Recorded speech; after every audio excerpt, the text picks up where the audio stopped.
Phones are live.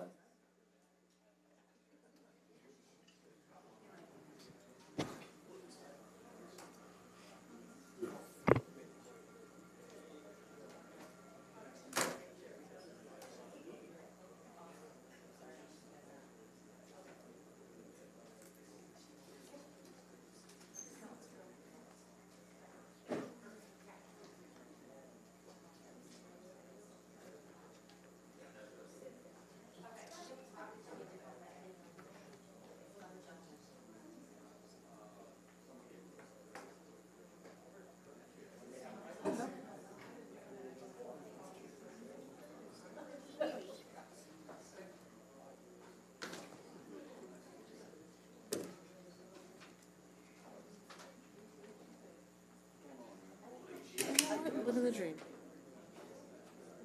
Okay, Chairman. Having the appointed time of 5:30 arrived, I'd like to call Tuesday, August 11th, 2026 Committee of the Whole to order. Would you please stand and join me in the Pledge of Allegiance? Pledge allegiance to the flag of the United States of America and to the republic for which it stands, one nation, under God, indivisible, with liberty and justice for all. Mr. Clerk, would you please take the roll? Sure. Alderman Cox. Alderman Gregory. Here. Alderman Williams. Here. Alderman Rockford. Here. Alderwoman Purchase. Here. Alderwoman Natriano. Here. Alderman Carlson. Here. Alderwoman Conley. Present. Alderman Donlin. Here. Alderman Hanover. Here. Chairman, you have a quorum. Thank you. I accept the motion for the approval of the July 28, 2026 Committee meeting. Second. So move, Chair. Second. Second. All in favor? Aye. Aye. Motion passes. Madam Treasurer, would you please present your Treasurer's report? Thank you, Chair. The Treasurer's report for the corporate fund for the month of July. Beginning balance is $57,161,801. We took in total receipts of $17,092,559. Total disbursements, $17,946,416, which left the corporate fund ending balance for the month of July at $56,307,936. The ARPA ending balance, $1,977,398. That concludes my report. Thank you. Mr. Chair, I make a motion to accept the Treasurer's report as submitted. Second. Go a second. All in favor, say aye. Aye. Motion passes. Mr. Clerk, are there any presentations? Yes, I believe that the police department has. Proceed to the podium. Good afternoon. My name is Kenny Winslow. I'm the Executive Director for the Illinois Association of Chiefs of Police. It's my pleasure to be here tonight to present to the Springfield Police Department their reaccreditation for Tier 2. Back in the early 2000s, the Illinois Association of Chiefs of Police wanted to find a way to recognize those departments who are out there doing the good work, those departments who are out there going above and beyond, that are embracing best practices, that invite experts into their departments to evaluate how they do things. They look at policy and procedures, they look at training, they look at administration, they look at how you implement your stuff and how you gauge yourself. Not only that you have the policy and procedures in place, that you actually do what you say you're doing. And so every 4 years, you have to go through reaccreditation. The Springfield Police Department was originally accredited in 2022. This is their first reaccreditation. When I say Tier 2, basically that means they meet 181 standards that have to be met throughout the state. Right now, there are only 74 departments in the state of Illinois that are accredited. That's less than 5% of all agencies, and the Springfield Police Department is one of them. And again, they're not just the lowest tier, they're the highest tier, showing their expertise, showing their professionalism, going out and inviting people to evaluate them. Not everybody invites you into their house to judge you, to be critical of you, to help you improve and do better. But that's what the Springfield Police Department has done here. So when I talk about the Illinois Law Enforcement Accreditation Process, or better known as ILEAP, it was started about 13 years ago. With that, there's an ILEAP council that reviews all accreditation applications, as well as the process, the scores, the analysis. And that's made up of members of the IML, the Illinois County City Managers Association, the Illinois Criminal Justice Information Authority, Northwestern University for Public Safety, the Intergovernmental Risk Association, as well as the Illinois Law Enforcement Training Standards Boards and others. They are the accrediting authority for the state of Illinois. They are the ones who look at the applications, look at the results, and decide whether or not a department meets that accreditation criteria. And I'm proud to say that not only does the Springfield Police Department meet it, it exceeds it. So with that said today, I'm here to talk about the good job that they're doing. And when it comes to the good job that they're doing, we look at accreditation as a way to manage risk, embrace best practice, but also as an administrative bulletproof vest. So if something goes wrong, even though you're following best practices, it helps lessens the blow of a lawsuit that may come from it later on. With that said, at this time, I'd like to just call Chief Beal forward and his staff, present them their reaccreditation flag, and then open up any questions you may have of me.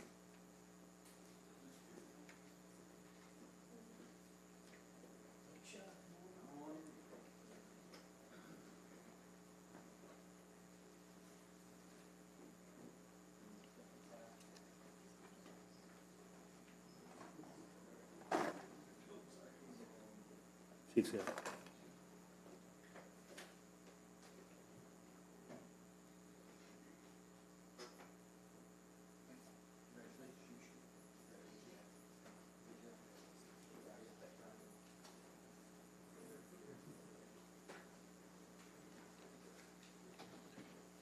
Questions?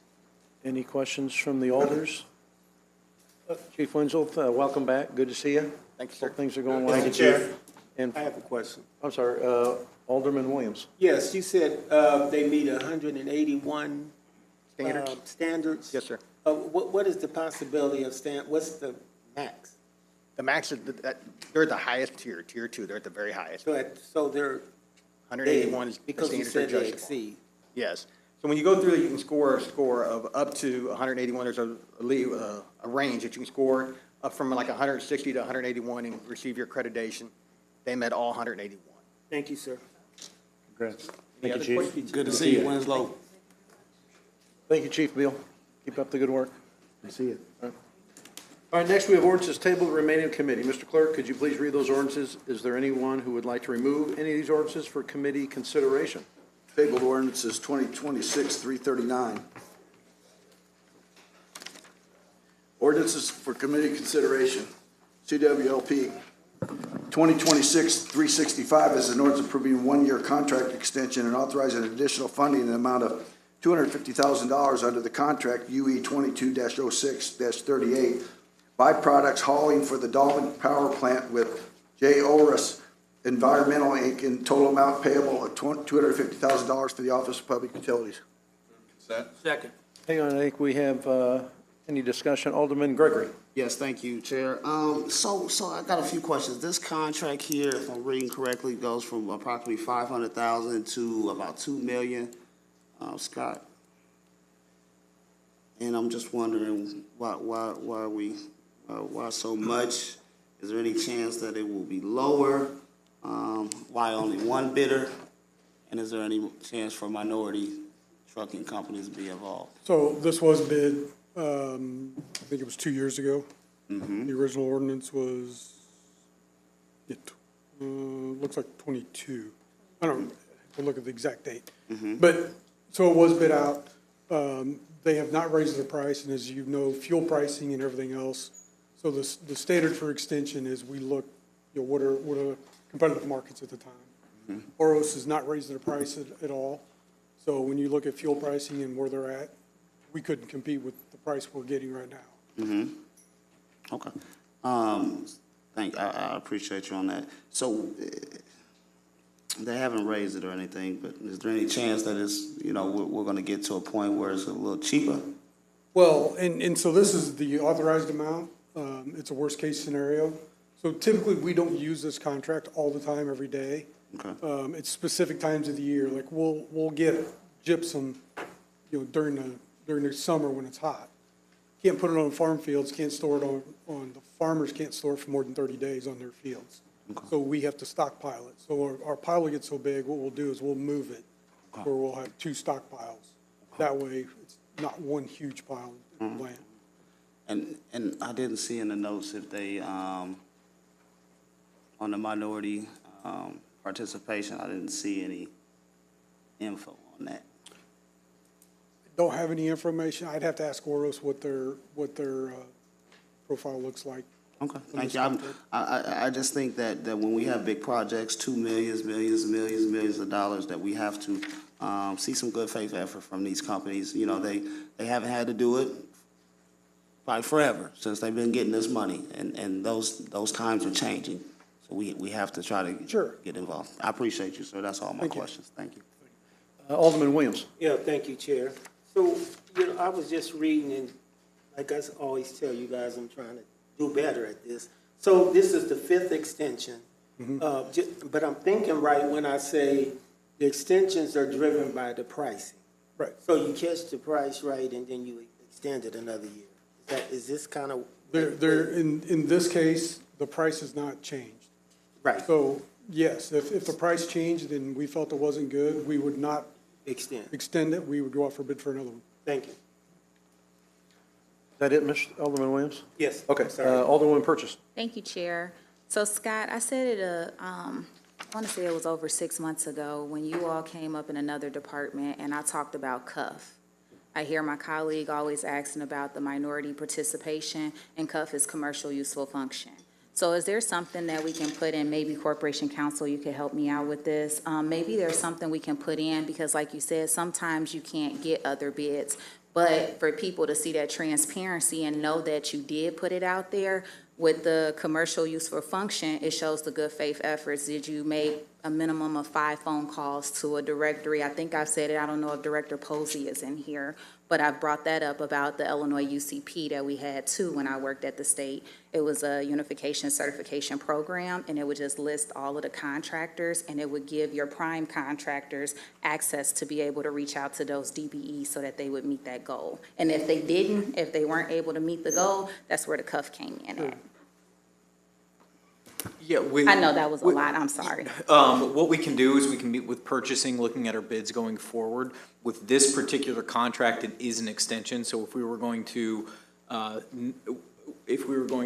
that in, then we would also open up to a new pricing structure by having to renegotiate this contract. And Corporation Counsel, I don't think it should just be for CWOP, but just across the board. Right, for broader terms and conditions with purchasing, and I'm happy to I would like to work with you meet all. with Jim and also meet with you and look at getting that into our standard terms and conditions for bids. Okay, thank you. Thank you, Scott. Back to Alderman Williams. Yes, thank you, Mr. Chair. Just real quick, so in her answer, you said, his answer, I guess, dealt with expiration and then maybe at the next contract. Now, we're expiring at the end of this month, correct? Look at the date. I believe it is. Yeah, it says August 31st. Yeah. 2026, so corporate counsel, I think Alderwoman Purchase has a point to follow through and make sure this is the time too, before they come up with another contract and the date's way out, and we get an answer that says, to wait until the contract's up. So we're gonna catch this right when it's doing it. And I agree with you, not just picking on this contract, but all city contracts. We could use the same system that other municipalities in the state is using to do better with these numbers. Thank you. That's it. I think we have a motion for consent. All in favor? Aye. All against? Motion passes. 2026-366 is an ordinance authorizing a one-year renewal for software subscription support services with Dragos, Inc. for advanced operational technical cybersecurity monitoring of the electronic division's critical infrastructure in the amount not to exceed $99,000 for the Office of Public Utilities. Move to consent. Second. Any discussion? All those in favor, say aye. Aye. Against? Motion passes. 2026-367 is an ordinance authorizing additional funding for the Dolman Unit 4 Power Plant hydrogen supply contract for the Office of Public Utilities for a total amount of $837,722. Move to consent. Second. Any discussion? Alderman Williams, are you? Oh, that's over, I'm sorry. Okay. Any discussion? All those in favor? Aye. All those against? Motion passes. 2026-368 is an ordinance authorizing reobligation of ARPA funds from the water service line pothole protection, pothole project to the lead line emergency replacement project in the amount not to exceed $9,727 for the Office of Public Utilities. Move for consent. Second. Any discussion? All those in favor? Aye. Those against? Motion passes. 2026-369 is an ordinance approving professional agreement with Andrews Engineering, Inc. in the additional amount not to exceed $500,000 for consulting services related to disposal of coal combustion residuals for the total amount of $1 million for ERIRF funds in the Office of Public Utilities. Second. Any discussion? I see Alderman Gregory. Yes, just real quickly, Scott, I'm sorry, you stay close, got some walking shoes on. What's the long-term outlook of cost with this, and how much more, and are we anticipating any federal or state changes? Well, I'm not sure I'm gonna let him It's all right. yeah, so that question. I administer this one, and it's my fault. We ran out of money probably, so I don't want to make him answer for it if you don't mind. I mean, it's been hard to estimate how much funding we need for Andrews because they provide all the consulting on the ash ponds. But, and your question was, are we guessing where we're headed? Like with it, long-term or- costs, how much more, and is there any anticipated changes, Fed, state, that will either speed up our process of trying to deal with these ash ponds, or give us the time that I know you guys would like to deal with it? So what big picture, what's maybe changed recently, we're hoping that within this year, that the US EPA will approve Illinois' permit program. So I'm having some optimism that this long period of waiting to get a permit will maybe next year see some real movement. But basically, over the last year or so, as you know, a lot of the work that Andrews has had to do has been for US EPA, making sure they are comfortable with all our plans and redoing our closure plans, which we're still waiting on a fair amount of feedback on that. So it's hard to know until we hear back from them. There are some changes proposed at the federal level, but they are not really going to impact the ash ponds. They would impact like whether our closed landfill is pooled into the program or not. So there are some rollbacks kind of that have been proposed, but as far as getting these ash ponds closed, we're just proceeding according to normal. I don't see any major changes that would impact. Let me ask it this way. Sure. As far as the consulting on what we need to do to take care of this issue that we have, and we know we have to take care of one way or the other, about how far is this consulting firm from really giving us an avenue on? Oh, to they're deal with done. it? They're done? I mean, we've been done, Okay. getting the feedback from consultants of what we should do. Okay. Now the work is just when the agencies want more information or they have questions and they ask for additional explanation, that kind of stuff where we have to. You're not skilled enough to get into them? But sometimes, well, we do if we can. All right. We do, but a lot of these, we've had, we've put in some new wells, so Andrews comes in and tells us where they recommend that the wells should go.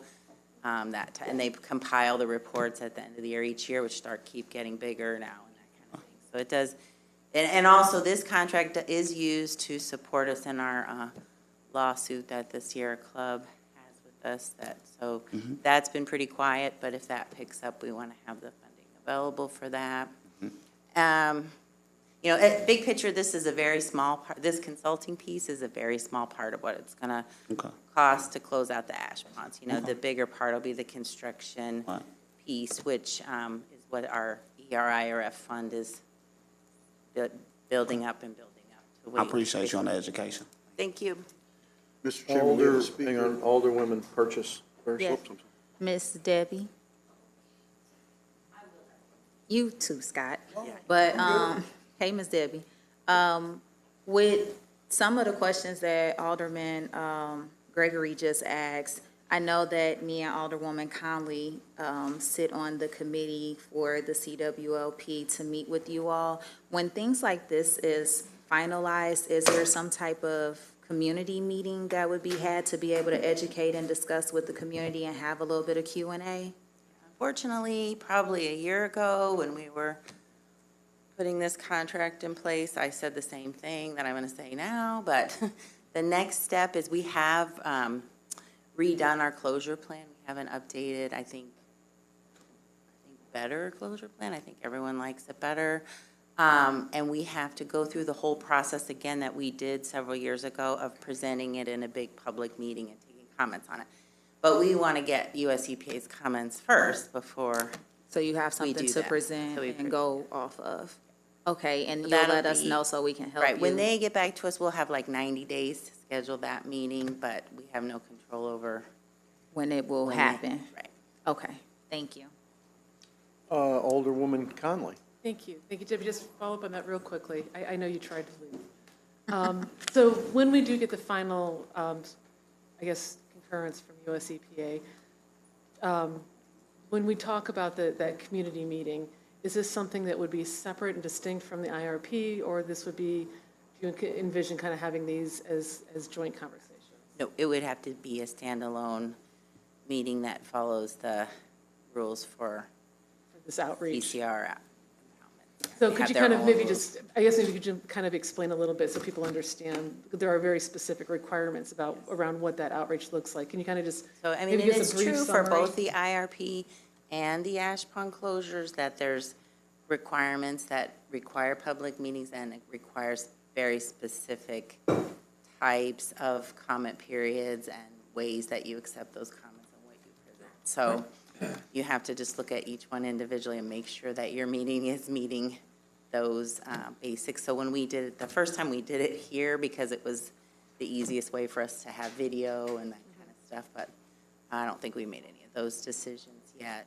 But yeah, you have to take comments for a certain period of time. You have to incorporate a summary of what they were and that kind of thing. Now the IRP is a little different, very different. You know, they have And multiple. I'm sorry, I probably shouldn't have distracted with the IRP. I was Yes, trying to no, get at, totally different. there are very specific But very standards for specific. how we accept comments, and the expectation is that you give people a chance to really look at what's going on and have meaningful feedback on this process and the And the- plan too. The other piece of that is, so that is a prerequisite to being able to submit your permit application. In this case, it'd be an amended permit application. You have to have this meeting.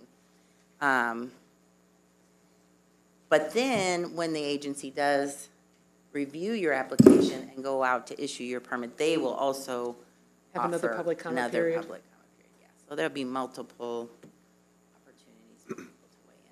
And I think kind of to Alderwoman Purchase's question, if we could, and I'm going to be optimistic and just say when we get that permit issued, if we could be made aware so that at council level, we're also letting people know, hey, look to IEPA, they're having a comment period again on this, if you have more things that you want to say, just so we make sure that everyone has multiple opportunities to.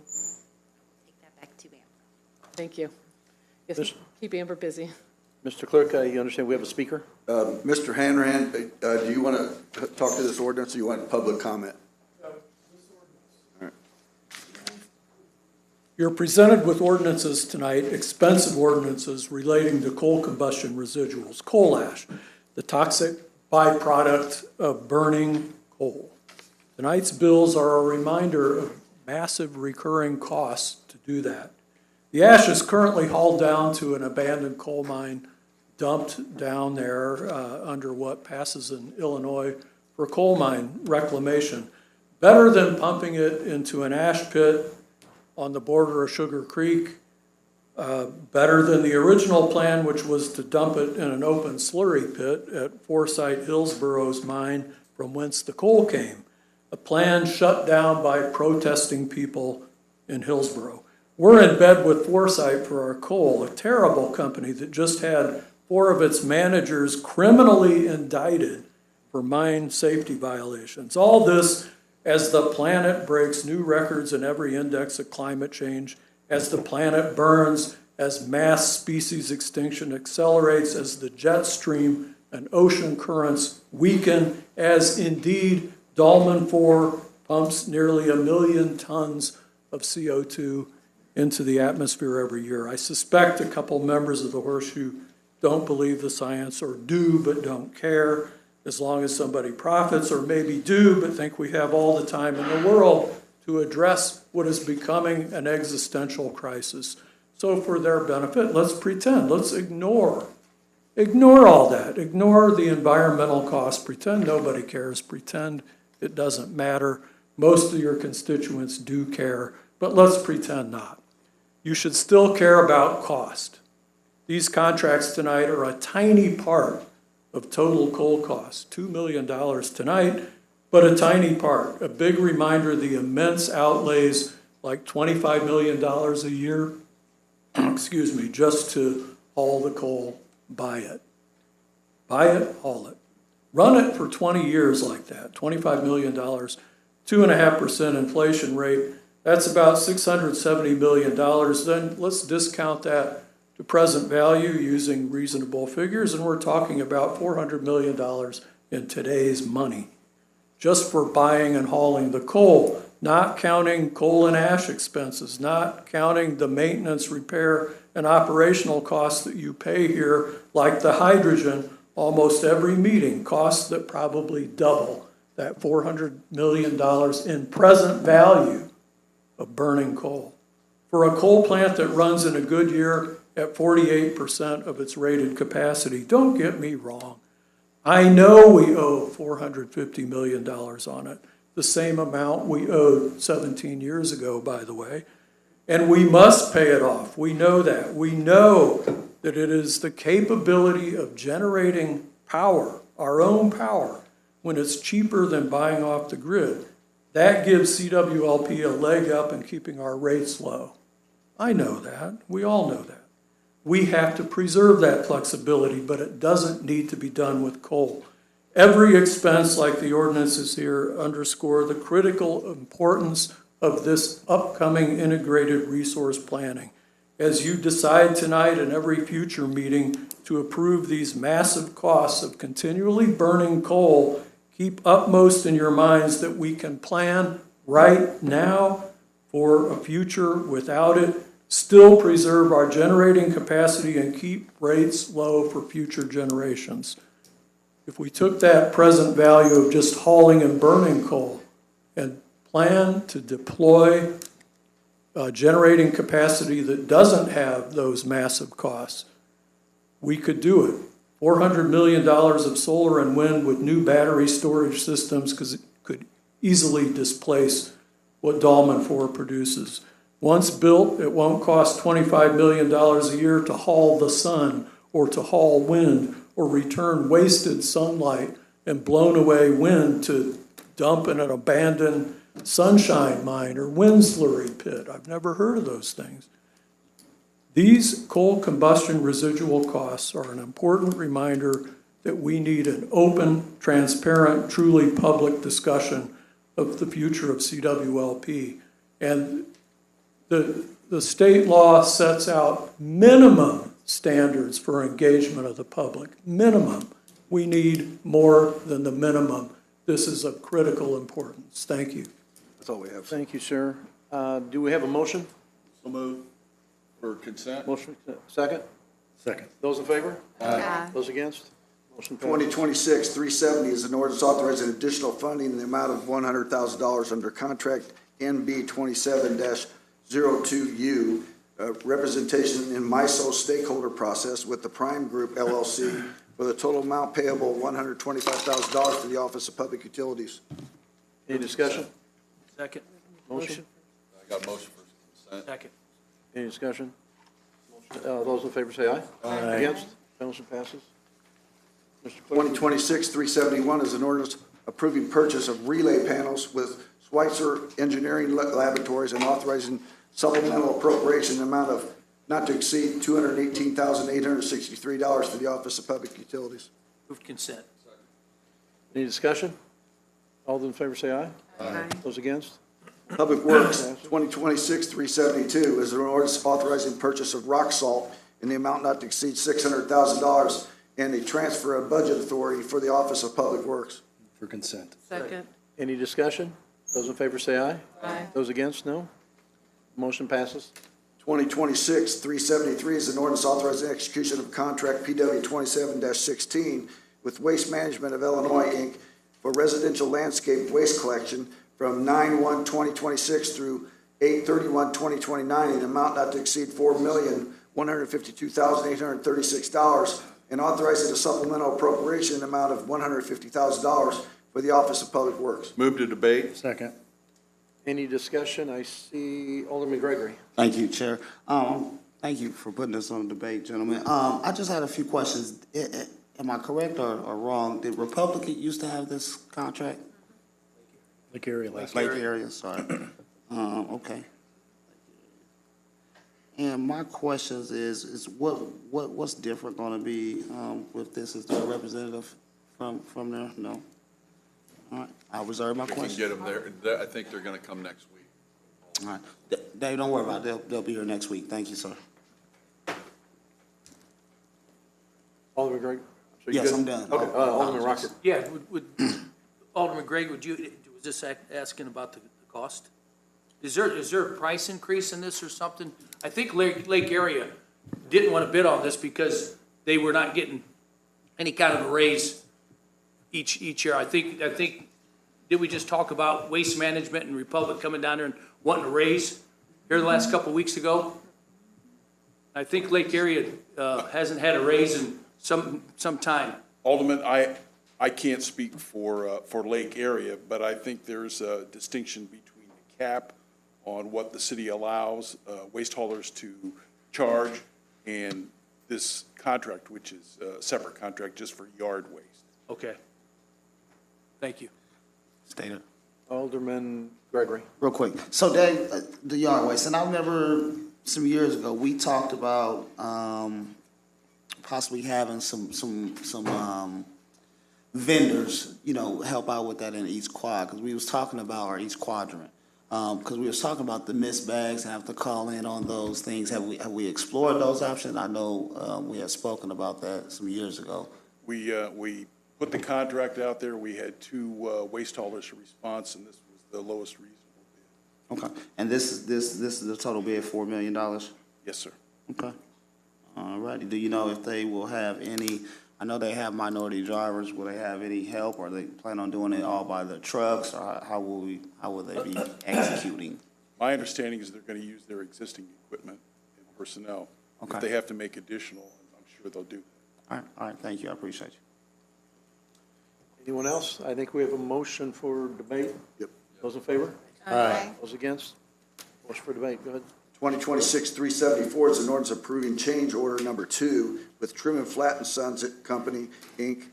for the FY 2026 bituminous overlay program, authorizing an additional $205,931.05 for a total amount not to exceed $8,321,361.93 for the Office of Public Works. Move for consent. Second.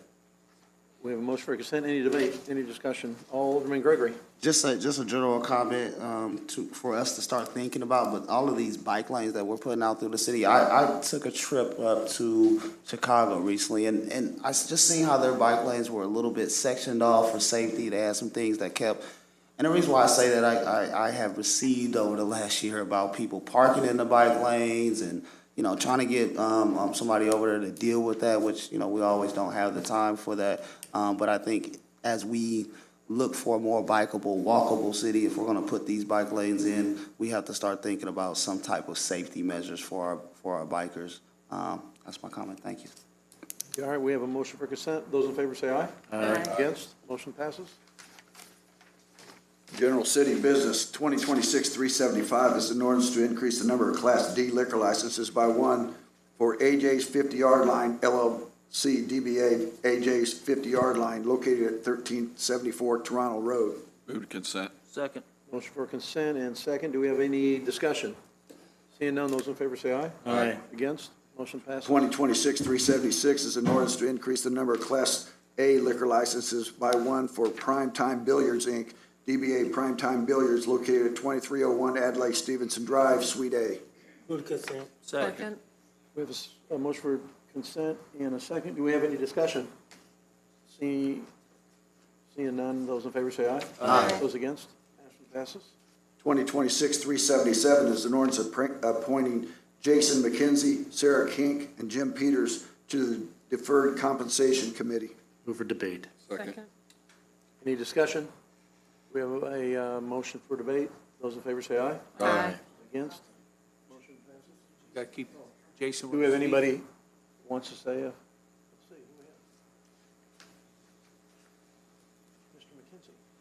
How y'all doing? My name is Jason McKenzie. I'm the Assistant Business Manager with IBEW Local 193, and I represent quite a few members of the city here in the electric division and among other under other places, and glad you're considering me for this position. Thank you. Thank you, sir. Sarah King?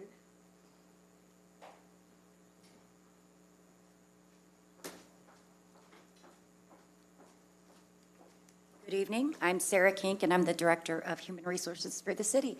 I look forward to this appointment and working with the city better to serve our employees. All right, thank you. Jim Peters? All right, maybe it'll be next week, so, all right, we have those in favor say aye. Aye. Against? Motion passes. 2026-378 is an ordinance authorizing payment in the amount of $44,069.41 to Philip Johnson, a current Springfield firefighter, for settlement of workers' compensation claim for the case number 24-WC-014415. Motion for consent. Second. Any discussion? Those in favor say aye. Aye. Those against? Motion passes. 2026-379 is an ordinance authorizing acceptance of proposal under RFP CS 26-22 and execution of an agreement with Michael Sheehan for the purchase of city-owned property consisting of one vacant lot at 1231 South 12th Street in the amount of $600 to the Office of Budget and Management. Motion for consent. Second. Any discussion? Those in favor say aye. Aye. Those against? Motion passes. 2026-380 is an ordinance authorizing acceptance of proposal under RFP CS 26-22 and execution of an agreement with Dimitri Holder, Pride Tent, for the purchase of a city-owned property consisting of two vacant lots located at 1420 South 10th and a half Street and 1413 South 11th Street in the amount of $1,200 for the Office of Budget and Management. Motion for consent. Second. Any discussion? Those in favor say aye. Aye. Those against? Motion passes. 2026-381 is an ordinance authorizing payment to execute transportation for the trolley service for the summer 2026 in the amount not to exceed $55,212 for the Springfield Convention and Motion Visitors for Bureau. consent. Second. Any discussion? Those, oh, I'm sorry. Oh, there we go. I'm just wondering if Alderman Conley. the director could come up real quickly and just give us, since we're extending this, just let us know a little bit how it's been going, what the feedback is. Yeah, absolutely, Alderwoman. Seen the trolley, it looks like, Yeah, you can see that we wrapped it this year, and so it actually says History Comes Alive on the side. So last year was the first year we had the trolley as part of our History Comes Alive, but it was very successful. So we're improving every year, and we actually added a day, and that's what part of this ordinance is for. It was under $50,000 last year, and this pushed it over the top of that $50,000 mark. So that's part of it. But no, History Comes Alive is having a great, it just ended. So it was a 9-week run, and we had a lot of international visitors, as you would expect this year with the Route 66 Centennial, the FIFA World Cup, and then currently the Women's Professional Baseball League is really pushing visitors here, and international visitors are really coming to town and enjoying not only baseball, but the Lincoln sites and Route 66. thank you, I appreciate it. I know it was a fun initiative that you started last year. I got good feedback on it, so I just wanted to give you a little chance to kind of promote what we were doing again this year to bring people downtown. Yeah, absolutely, thank you. And it's air conditioned, I think that's a big thing as well. So when it's hot outside, it's air conditioned, and they can get around town that way. Thank you, Yes. thank you, Scott, Yep. Director. Scott, hang on for a second. Alderman Gregory. Thank you, Chair. Director, I'm looking at some of these routes, and you know, it's a good route, but it doesn't cross 11th Street, and so I just want to know your thoughts as we continue on with rehabilitation of places like Engine House Number 5, Dr. Lee Home, on and on, you know, the sites. What are our thoughts? I know you've been working on a marketing plan. What are our thoughts to start adding those as, I know that Firehouse, you know, they're probably about a couple steps from being done. And I would really love to see, you know, some additional sites. Yeah, as discussed, and we've had the marketing plan, when those sites are visitor ready, when they have regular hours, when they have storyboards, when they have some kind of interpretation, certainly we can add the trolley in that direction. But for now, those sites aren't ready, and so we're taking them to sites that are visitor ready. Okay. And so all of these sites, every time that they go to them, they're open. I know they're right in Presidential Museum, but I see some of these other ones that, you know, aren't all the time open. So they're getting out, going in all of these places.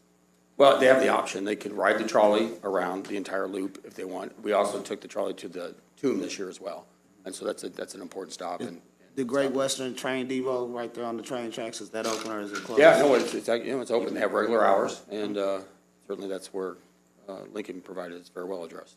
All right, I appreciate you. Thank you. Okay, that's it. I think we have a motion for consent. Any discussion? We have that. So those in favor say aye. Aye. Those against, motion passes. Next is unfinished business. Mr. Clerk, is there any unfinished business to come before this committee? First will be Alderman Williams. Yes, thank you, Mr. Chair. You know, I want to take this time to thank the citizens of Springfield.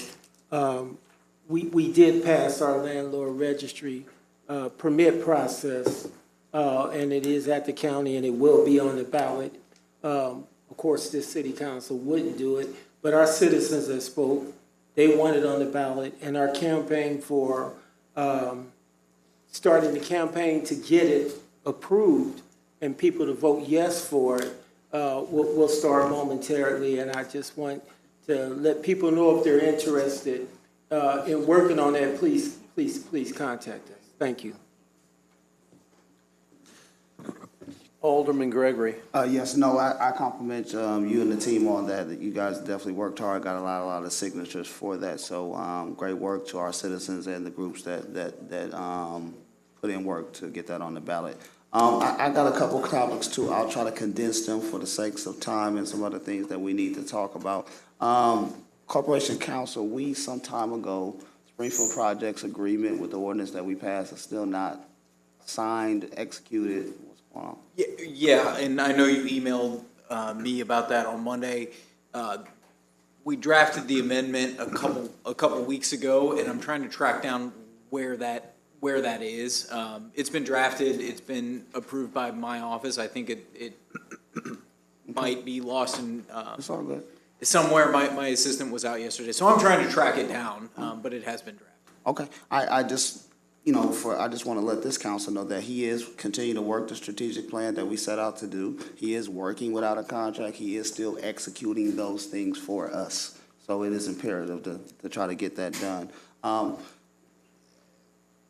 We talked about city right-of-ways and water lines with our customers. So I have a couple unique situations, right? Long time ago, I'm talking to you, Siri. I guess how we platted out the land and stuff like that. So I have a resident, lives in a rental on 11th Street. Her house is on 11th Street, and the water line to fix it is way on Yale. So this house owner has to go dig up our alley, and you know how we like our stuff, specific ways. So he's got about an $8,000 bill, and our resident our citizen is sitting in his house, and he's trying to do the best thing. And I just think those situations for our water department, I always look at Scott, but that ain't on you. But I think those situations we really have to take a look at and try to help, because that is, is causing some additional work on homeowners. Economic development, Miss Amy did a wonderful job really working with somebody who's in the Far East TIF area to get some help to fix this. An older man, he has spent thousands on it, and what's most likely happen is whatever's in the pipe, and right before it gets to go wherever it is down, it's on our side, but it's in his pipe, and he's got to dig it all up and pay this. But these are starting to cause some serious situations. Luckily, this constituent's in a TIF area. We can help him out. But this other homeowner, a good property owner, a good landlord that I know well, he's in a box to spend $8,000 to try to fix this issue and dig up our property, an alleyway at that. And I just, think that we have to really, those situations, not everyone that's on the city right away, but those type of situations are really a detriment to our, whether they're rentals or whether they're homeowners, and they can cost some significant money. So I'm trying to rack my brain on how we help that gentleman out. But he's definitely been on the line with me since Friday. And this happened at Friday at like 4 o'clock, 4:30 or something. I was in a meeting, and I did make the emergency call, and they had been out there. And we're putting all of that on him. And this water line, like I say, she lives on 11th Street, and the water line connection is way on Yale to dig up. So That's certainly an issue for us, and I have sent messages to different directors, and hopefully we can do something to help. If not, I definitely, hate to bring an ordinance to try to split this cost with this gentleman, but we can't just leave them out dry. It's not their fault, it's not the residents' fault, it's how we play in the city. I wasn't there, none of us was there, but we have a responsibility to ensure things go right like that. Thank you. And that's it for me. Alderwoman Conley. Thank you. I just wanted to give everyone an update on the issue I brought up recently about Republic Waste hauling and the issues around their different rates overcharging people in the city. I've had a number of people reach out and send screenshots of bills and explain how long they've been paying much more than $15 a month for waste that fell within the restrictions around in the city ordinance. I would like just to update everybody that Republic has been very responsive. I've heard from people who have already they're getting credits on their bills. I strongly encourage, if you are still having an issue or if someone's checking their bill and you see that you're getting charged for more than you should, certainly reach out to your alderman, and we're here to help navigate this with you. But Republic has been responsive to people who are calling them directly, and so I'm optimistic that this will get settled and sorted for, again, this is just for the residential garbage collection, not businesses, not yard waste, not any of the other things that we collect on. But I am seeing some progress, and I am encouraged by that. But again, encourage people, look at your bills, look at what you're paying, and understand that for residential garbage collection, it should be that one can is $15 a month, and that includes your recycling. So just want to keep people in mind of that, and again, thank the company for being responsive. Thank you, Chair. Alderman Williams? Yes, Unfinished business? Thank you. Yes, I forgot a few things. So the first thing was, well, it's related to what Sean was talking about. Last year, I had a situation similar where the guy had to go through our alley, our public alley, cross over into his neighbor's yard to the next street to get to the main, and he was required as well for those charges, to the point that he had to sell. He had to sell his house. It sits vacant now and is a problem property right now, but it sits vacant. So it is something this council and this administration is going to have to try to figure out, what do we do? I was told the reason why it exists is because it was farmland in the late 1800s and these early 1900s. It got plotted into city blocks over there on the east side, but it was one farm at one time. So that's why a lot of those homes over there, their water main is, over on the next block or up around the corner, that kind of thing. And so when these problems exist and it's on their side, they do have to go through our public alley and through their neighbor's yard or whatever it takes to fix or either sell or get it demolished. Or, that's the fix to it right now. But I'm hoping we can do something different. My second issue deals with, I just got a question for you. So amendment for the citywide or whatever the program is called now. Have you received the amendment yet? I don't think you have, but I just might ask while I got your attention. For changing some changes to the citywide. For dealing with the tree issue we talked about and dealing with some of the other issues. Have you received anything? I've received a request to look at whether or not we can use TIF funds. And that's it? Pretty much? To my knowledge, yes. Nothing with language about proposing changes? To the citywide program? Yeah, I have not. to the ordinance, yeah. Do it to cannabis? Okay, Yeah, thank you, sir. That's a citywide. Alderman Gregory? Yes, Alderman Williams, I have had some conversations with our director on just the cannabis portion and trying to get that in there. I've researched the TIF statute before, and I think I've said it again, and tree work under the TIF can only be executed under a redevelopment out of that program. So I do have some other thoughts on other, because cannabis is not a year-round thing. It has its times, but I do have some other thoughts on that. We are going to get added. I believe the director has some thoughts on how to make that transition on just the cannabis portion, and then we will I have some thoughts on what else we can do on that. We'll talk about it. Mr. Williams, are you good, Alderman? Yeah, I'm just was getting the timeline on where we're at on some of this stuff. There's a lot of moving parts, so thank you. Anybody else? Very good. Next is new business. Any new business to come before Of this course. committee? Oh, Alderwoman Purchase. Hitting Thank leadoff. you. It's been a minute since I did an announcement.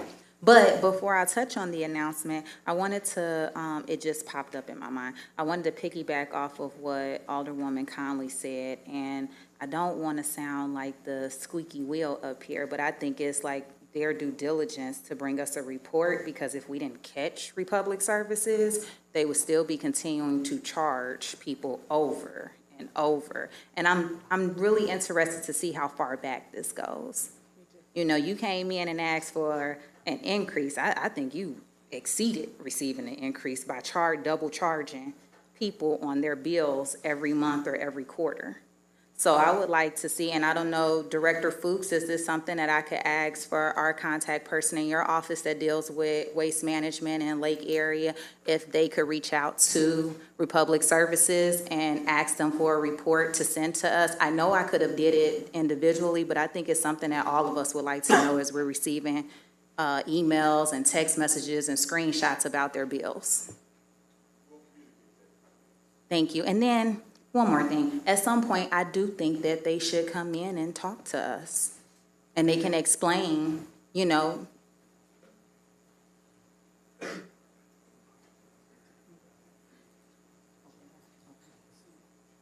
Sorry, did I miss the bus that they coming next That's all week? right. No, that's waste management on the yard waste. Okay.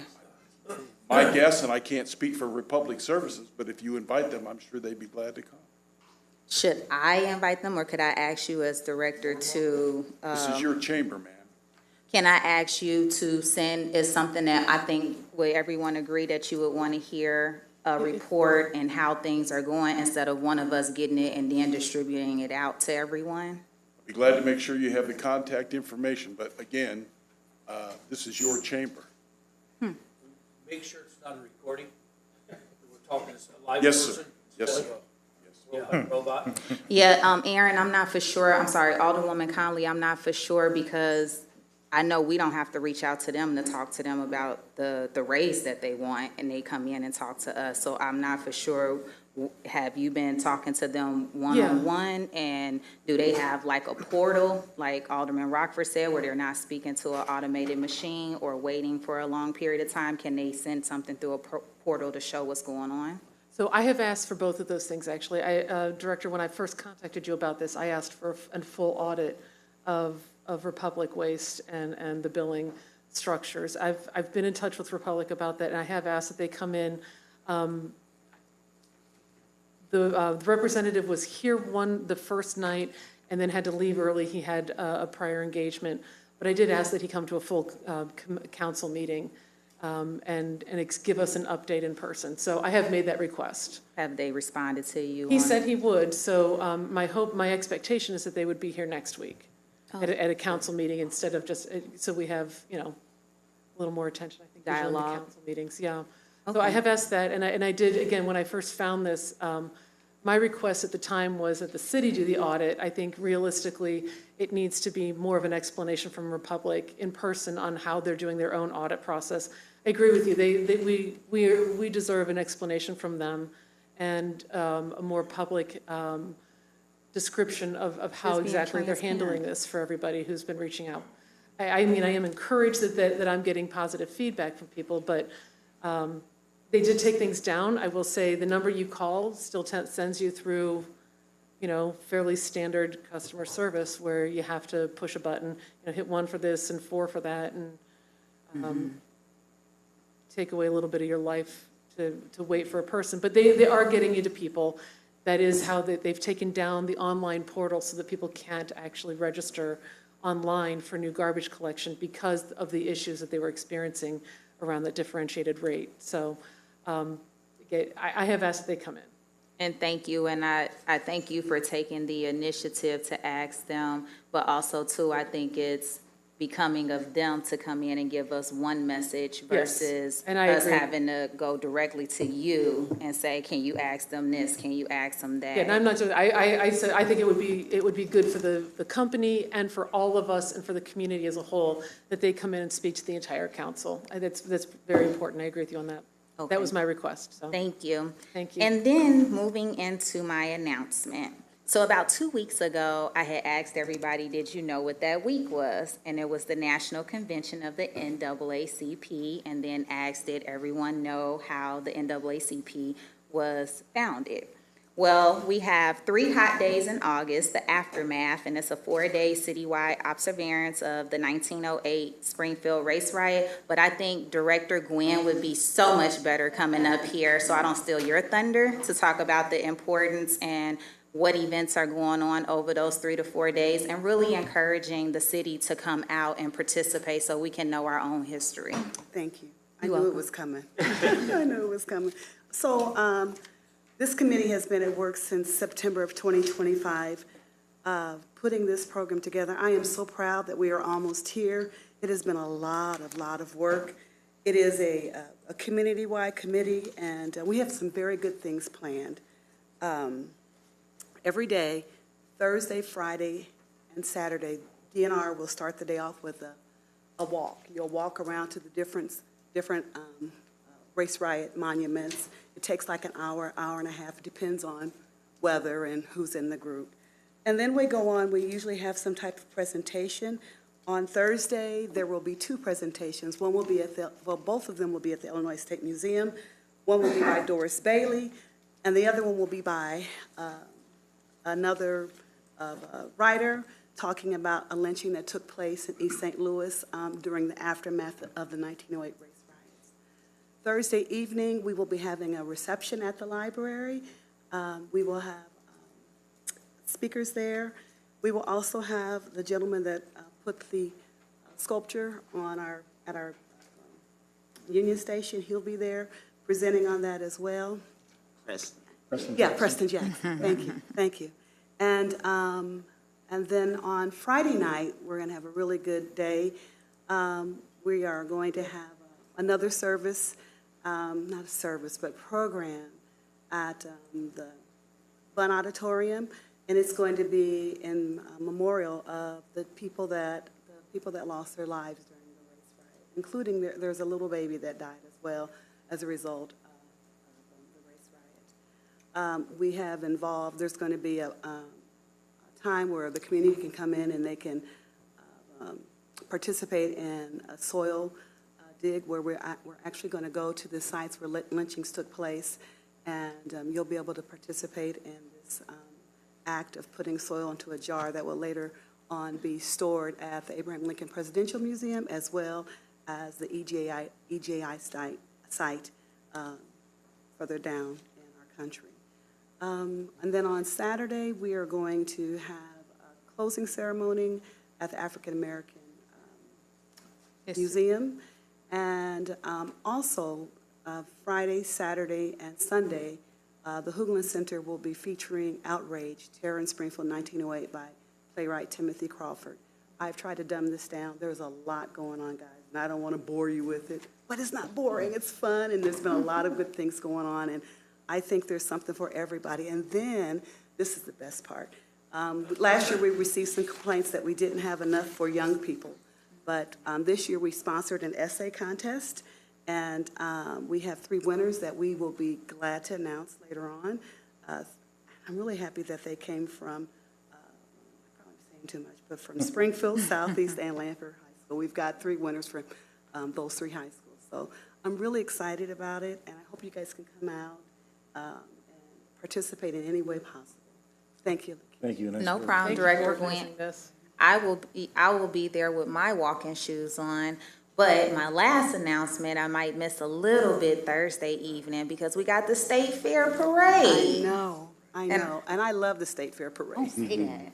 He over here trying to jinx the rain.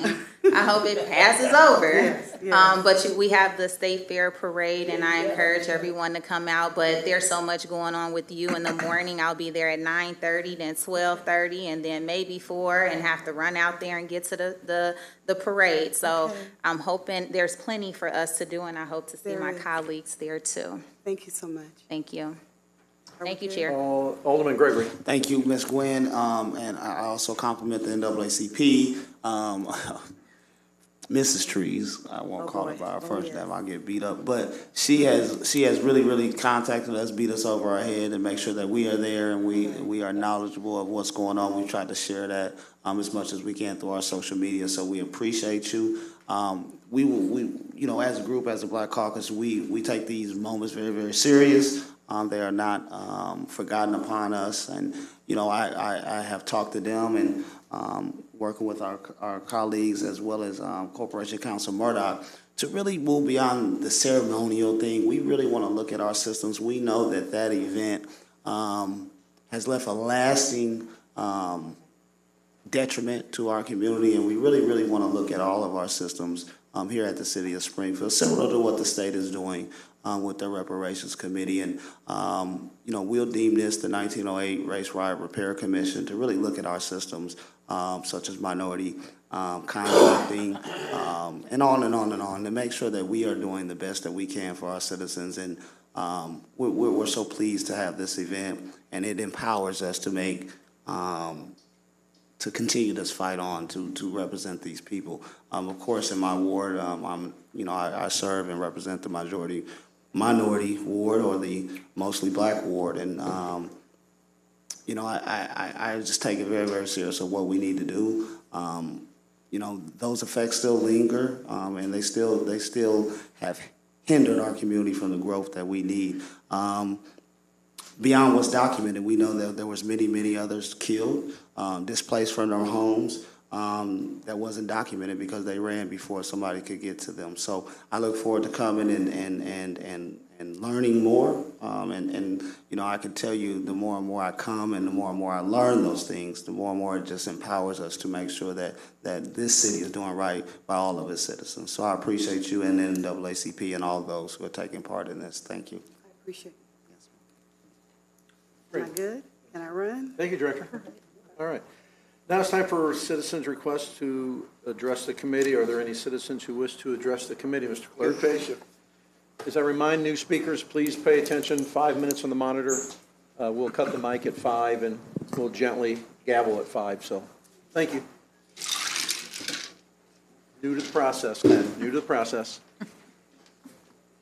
Seems almost insulting. I mean, I know the rules. I skirt them all the time. I'm a boundary pusher. I know that.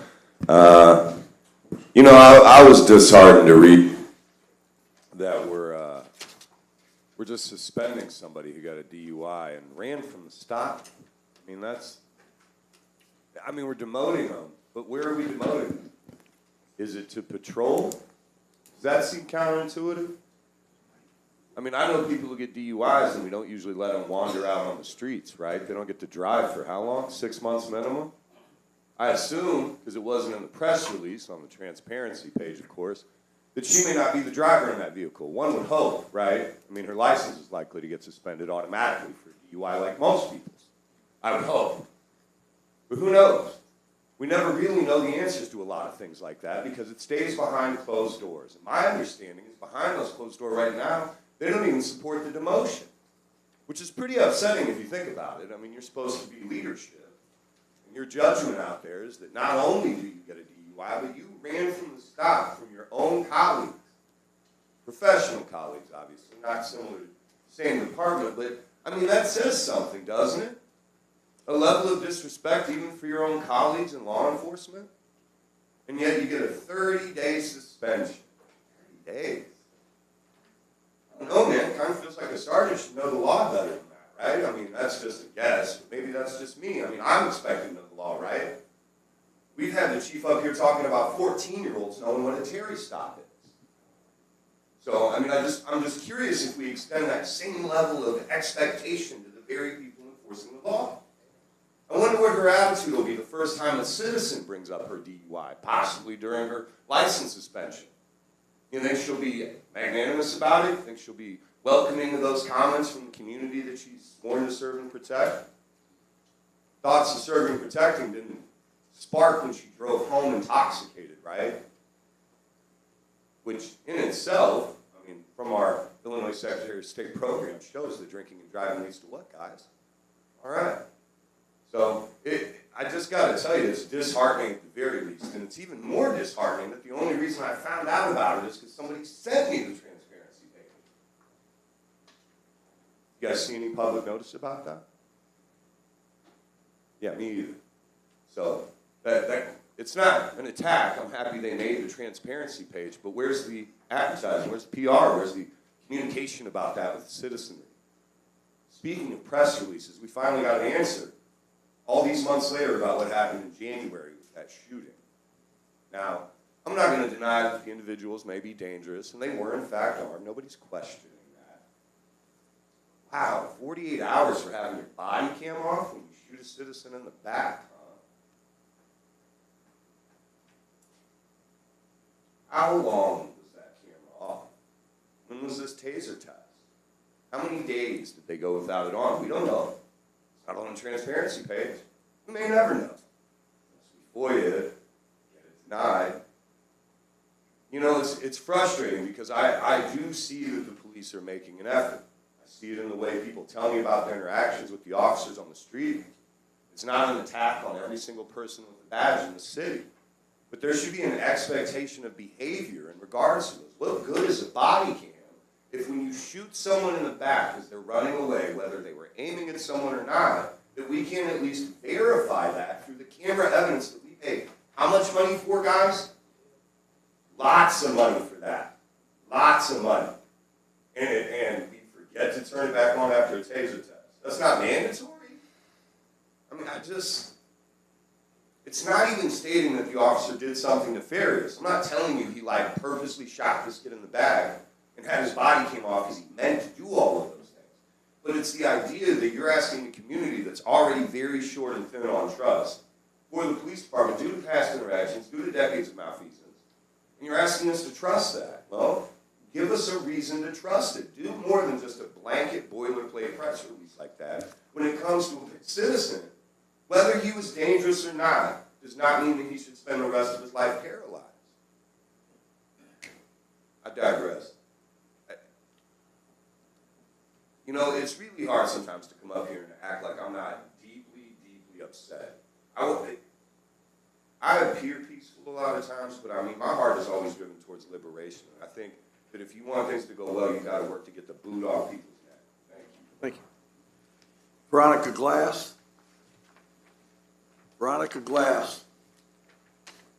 Tara Lee.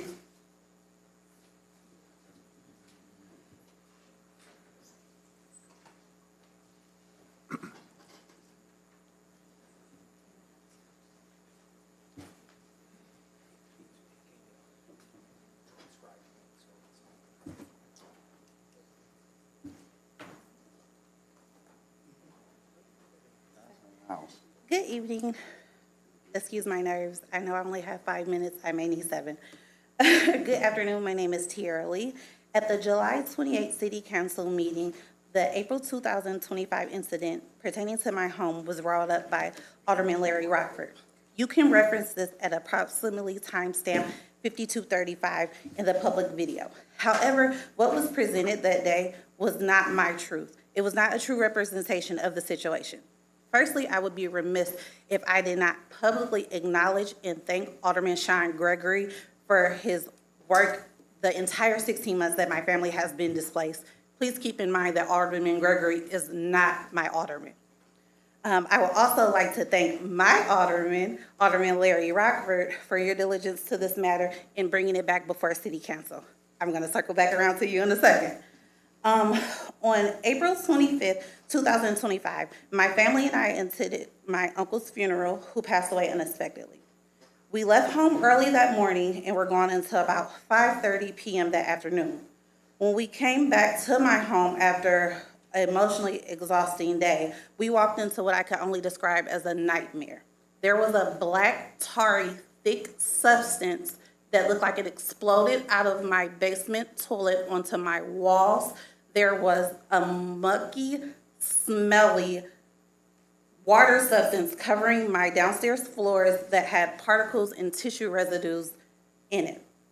My downstairs walls were covered, my toilets and my walls were covered. Contaminated water and waste had traveled not only out of my bathroom downstairs, but it also affected my kitchens and sinks upstairs in my home.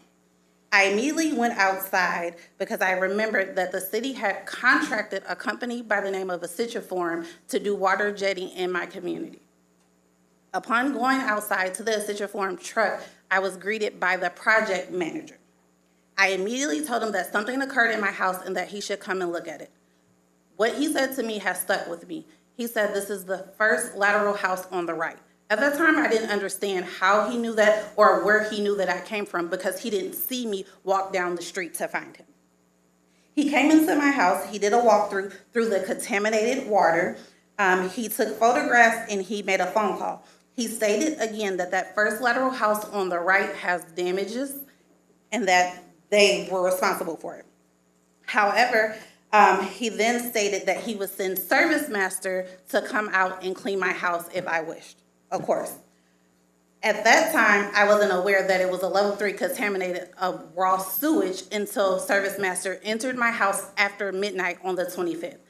Service Master notified my family that we cannot inhabit the house because this is a level 3 raw sewage contaminant. I then placed myself with my own funds, myself and my family, into the Crown Plaza until that I could contact someone Monday morning, which was April 27th. I did my own due diligence to find out that I needed to speak with Tyler Borski at Public Works.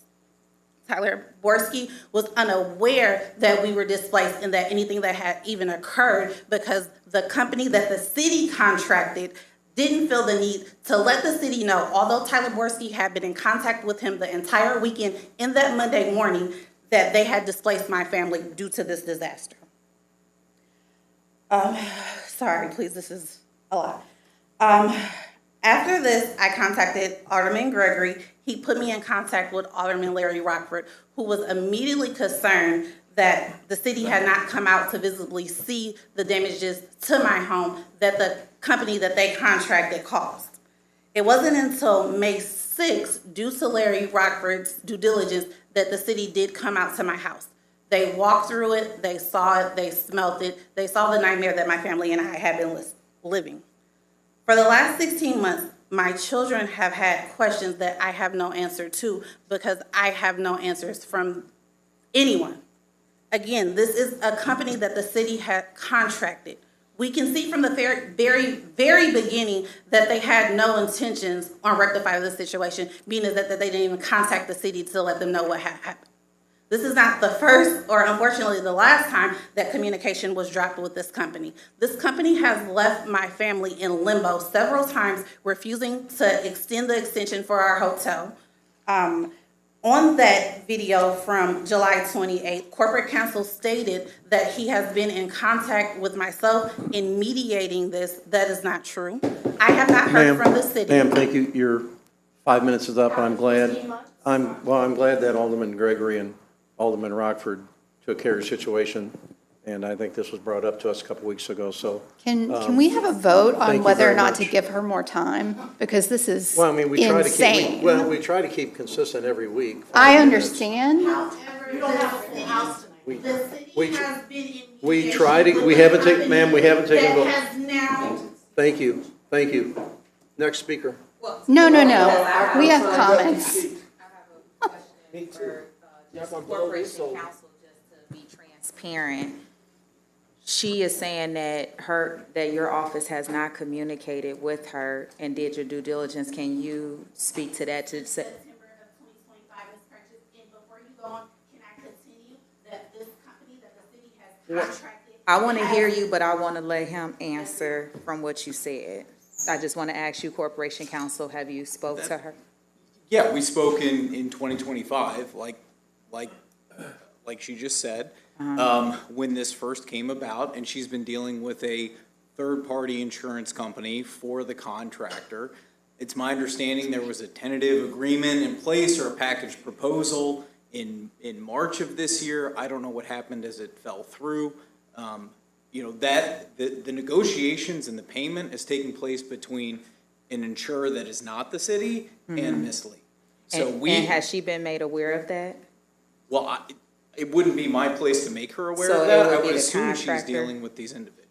So then my next question, while she's pausing, is when we have contractors that do these type of things, do we have a clause that they can no longer do work when we see that they're at fault? I mean, they have their liability procedures. Okay. So, our contractors, you know, if they cause damage, they need to go replace it, but we don't stop a contract at that time. And you this know, is while they're helping to repairing. bring my next question, so I'm not attacking you, but when it comes to contractors doing what they just did to this young lady, there should be something in place so that they don't continue to do it to other people. Because I mean, I've never seen the photos before. I was just staring, I wasn't staring at y'all, I was staring at the photos so that I could see what she was talking about. And we don't want that to happen to other people. So we're seeing like it's facts out there of what they did. And I understand too, because you know I'm in the business of having houses and doing this, but you have to have something in place so that they don't continue to do it, just like they bring up the landlord situation. You want something in place so landlords don't continue to not do their job. So do we need to think of a policy or put something in place to ensure that this doesn't happen again? Or do we have something that you get so many strikes? I'm just trying to understand. Well, we don't have that in place. If this was a regular occurrence, I'm sure we would terminate the contract. I don't think that anybody is satisfied with how this contractor and their insurance company is dealing with Miss Lee. The fact that she's been out of her home for 16 months is It's absurd. ridiculous. But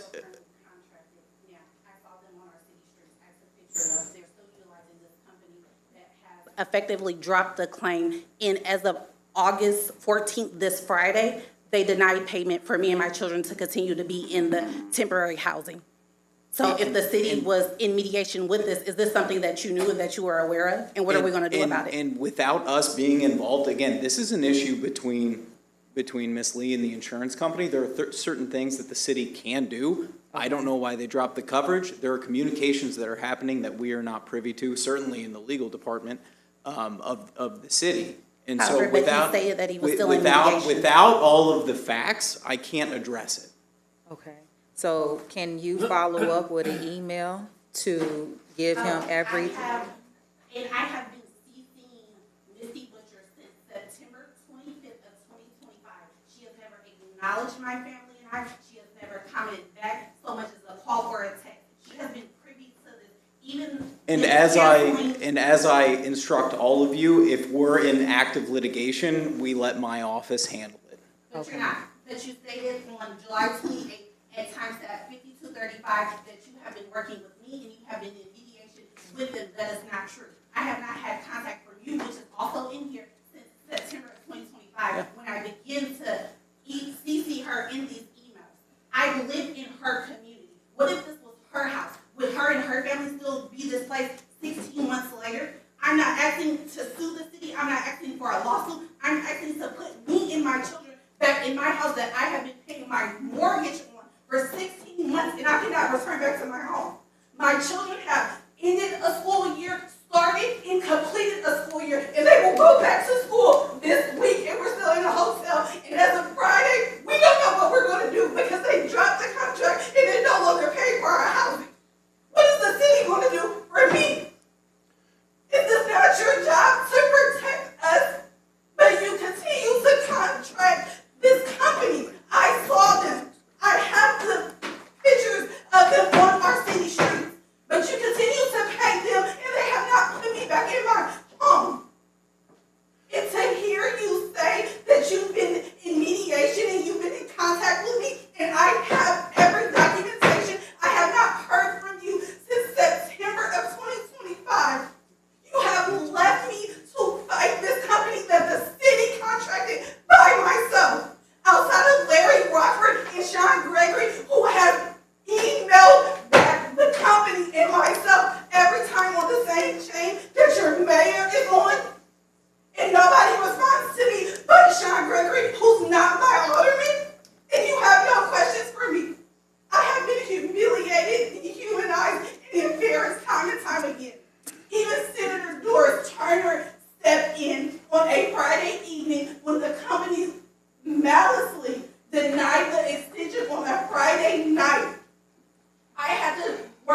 wee hours of the night and early in the morning to make sure that my children had suitable housing through the weekend until I could contact Tyler Forsky, who's no longer allowed to talk to me because he was instructed by the city's lawyers that he cannot communicate with me anymore. What? Yes, and that's all in here. Ma'am, we have some more. Senator George Turner sent Fifth Street Renaissance to our hotel to extend our stay for that Saturday and Sunday until I could speak with someone Monday. And now this company has dropped the claim and is refusing to do anything past this Friday, April 15th. My children start school tomorrow. Ma'am, we have a couple more questions. Alderman Williams.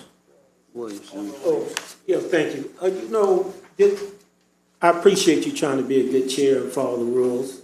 But I think in a situation like this, I'm making a motion that we bypass our rules, the council rules, and give this woman a chance to complete Second. what she has to say. I think she is with the I question. made a motion and there's a second. Just do your job. Thank you. Do we have a second? Yep. I said second. Those in favor? Aye. Those against, motion. Thank you. So I think she should be allowed to continue. Thank you. And I just want to say, Alderwoman Ward 6, I saw the July 28th meeting. I thank you for trying to attempt to extend resources to me that no one has. And I saw that you were immediately shut down. I saw your expression. I saw your body language. I didn't hear what it was, but to not offer me resources, I am still paying a mortgage on a house that I cannot occupy. I just don't understand. My youngest child is speech delayed and autistic. His safety, routine, and consistency are extremely important to him. The consistent hotel moves, the different environments, the smells trigger him, different people. The lack of stability has caused significant difficulty with regulation and adjustment. This has been documented through his IEPs, his teachers, and the school system. And while my children are experiencing this disruption, I'm still paying that mortgage for a house that remains inhabitable. There are currently no usable sinks, toilets. I'm not sure if you guys can see. My house has been an empty shell. They removed walls. I have recordings from the company that the city contracted stating that after I left my uncle's funeral, that it looks like I went in my house and damaged my house myself because what they were doing doesn't equate to the amount of damage that they have. So after I left my uncle's funeral, I went into my house, I dug in the sewers, rummaging around for all of my neighbors' fecal matter, and I smeared it all over my house. I have a recording from this company stating that.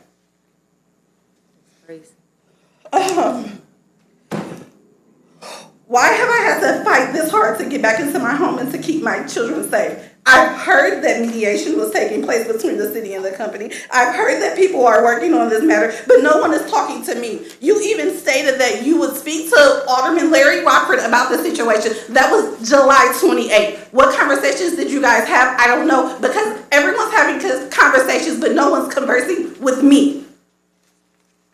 I am asking this council for accountability, transparency, and action to see the essential farm truck still on the streets of Springfield after they displaced me and my family for 16 months is disheartening, it's disgusting, it's sad because the city of Springfield has failed me. You guys don't care about me. You don't care about my children. You don't care the cost that I'm incurring. This company has not provided us with stipends for food.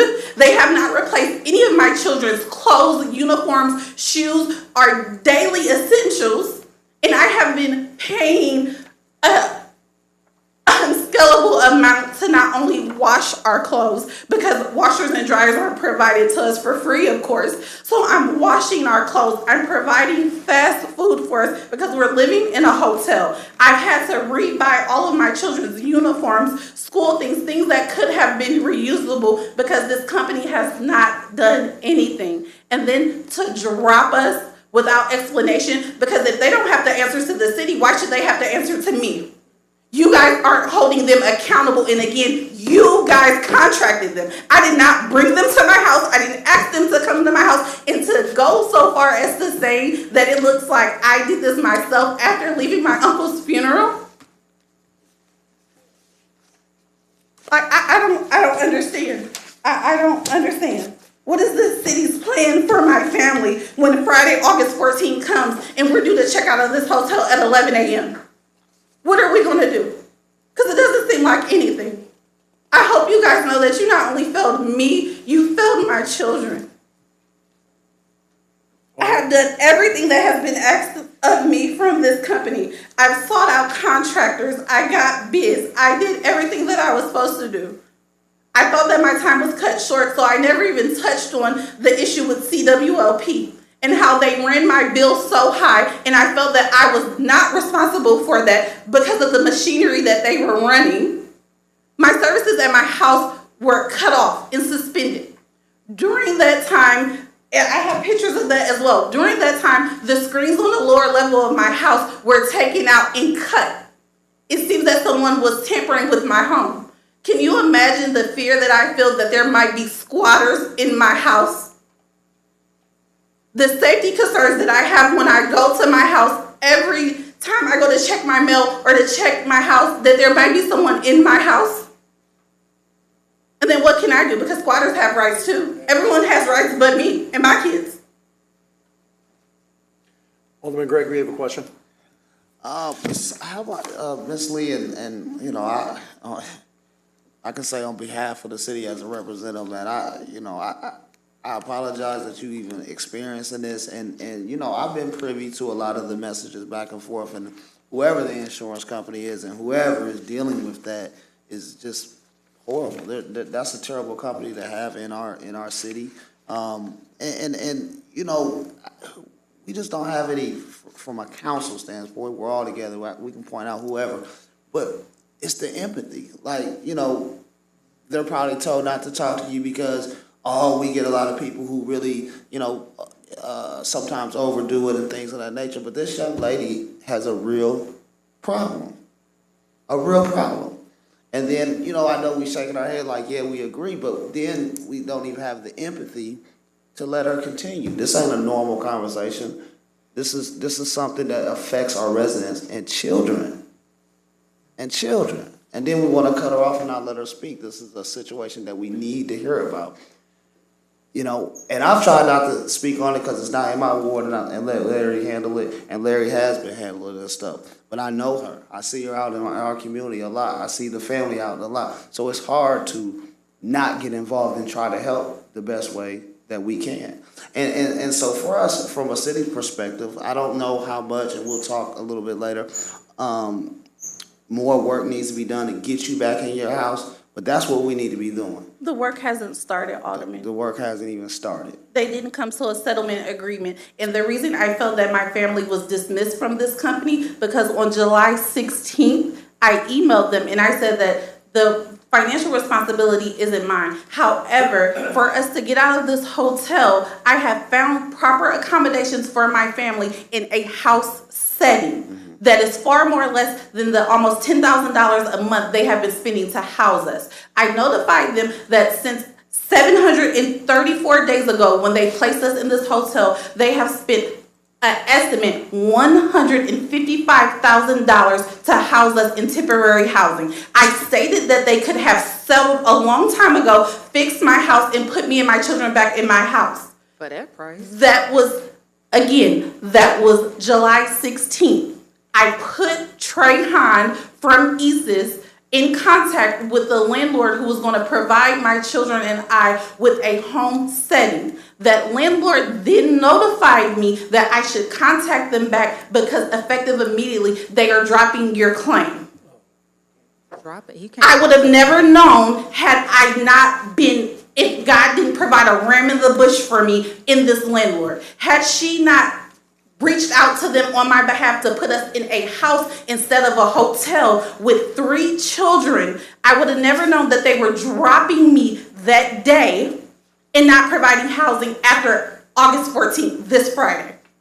This is how they have mishandled me from the very beginning. Back to April 25th, 2025, when this occurred, when they didn't even let the city know that they were contracted through, that they had displaced us. They have mishandled me in the worst way, dehumanized me, embarrassed me. I'm a mother, a provider, and a protector, and I thought I was doing the right thing, purchasing a house in Springfield, providing those very things for my children, because I thought that Springfield would protect me. You guys have failed me, and tonight you continue to fail me by wanting to cut me off and not even hear my concerns. Would this be different if I was in your ward, Alderman? Would you fight differently? What if this was your house, like I asked Mayor? What if this was her house? I live several blocks from her. How would the situation been rectified? You guys all go home every night. Do you know the stress of having an autistic child in itself? My baby is now in somewhere that is unfamiliar with him. My fear of my child waking up and getting out of that hotel room and I wouldn't know which room he's in, where to start to look for him, and no one cares. And we have some more questions, hang on. Alderwoman Notriano. So my question is really directed toward Corporation Counsel. How do we terminate our contract with this company? I would need to pull the contract and look at the termination clause. Okay, what do I have to do? What can we do to get that on emergency passage or do that as soon as possible? I would need to pull the contract and tell you how to terminate the contract. Okay, because the fact that this company is out and still working and could potentially do this to another homeowner or resident is wild to me. I am so sorry that you are going through this. I can't imagine, and I share your inclination that this is the city's problem. Absolutely. Thank you. I completely agree with that, and the city has to do more to rectify the situation, because you're right, it was our contractor doing work on our behalf, and the buck stops with us. So whatever we have to do to get this right, I'm pretty sure we have 6 votes up here to make it right for you, and definitely terminate the contract of this contractor. Thank you. Alderman Rockford. Yeah, so, back when this occurred, my question, because I've been in this line of work for many years, and I know what goes on, and one of my first questions was, where was the supervisor that should have been on the spot overseeing these contractors? I don't know why we put our faith and trust in these contractors, and this is what happens. Absolutely. This happens, and all of a sudden, they put their tail between their legs, and they want nothing to do with it. And this is a perfect example, but I just think it's a lack of accountability for people not to step up and say, you know what, I wasn't at that job site, because I know they wasn't. They told me it wasn't at the job site. I don't know what kind of pressure they were blowing in your line, but it was way too much. To blow that through your toilet in the basement, it shouldn't happen. So they're definitely at fault. I'm all for finding out if they're still working. They shouldn't be working. And somebody needs to be held accountable, whether it's their insurance company or whoever, for them not to go in and fix this house when you have to have another company come in and say you can't even be in the house because of the sewage.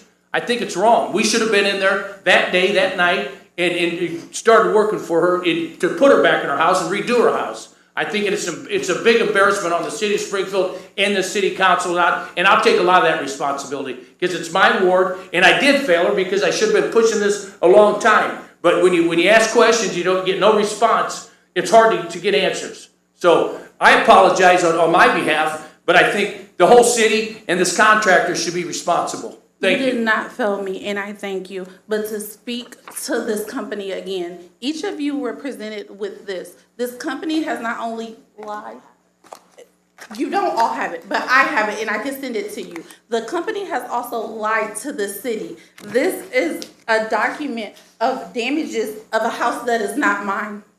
These are not my items. This is not my house. So this is the company, again, that the city has contracted, that's sending you these things. This is not my house. These are not the items from my house.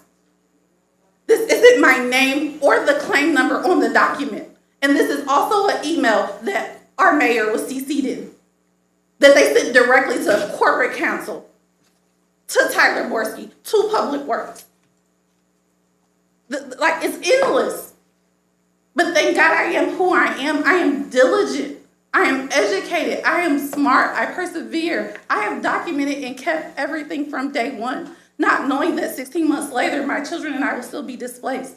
I have printed every document, every correspondence. That's how I know the last conversation and correspondence with corporate counsel was September of 2025. That's how I know that your mayor has been CC'd and made privy even to the information that they are canceling and backing out of the claim and leaving us in the air this Friday at 11 o'clock. So not only am I forced to figure this out, continue to miss work, to provide for my children, the basic necessities when I have that in our home, the safety of our home. Let me ask Alderman Gregory or Alderman Rockford before we move on. Has Posey been involved in this? Ethan been involved in this? He absolutely has, and he's been CC'd as well. Okay. All right. Alderman Conley has a question. Thank you. First of all, Ms. Lee, I want to tell you, this is unacceptable. Thank What you. you've been dealing with, my heart just breaks for you, and I'm so sorry. I just want to tell you that. Thank you. I've been trying to look through these emails also, and I have to say, your patience and perseverance with this company is remarkable, and you shouldn't have had to been that remarkable. Thank you. This Because is I trusted the city to handle it. Well, this is astonishing to me. So I do have some questions about insurance requirements for our contracts.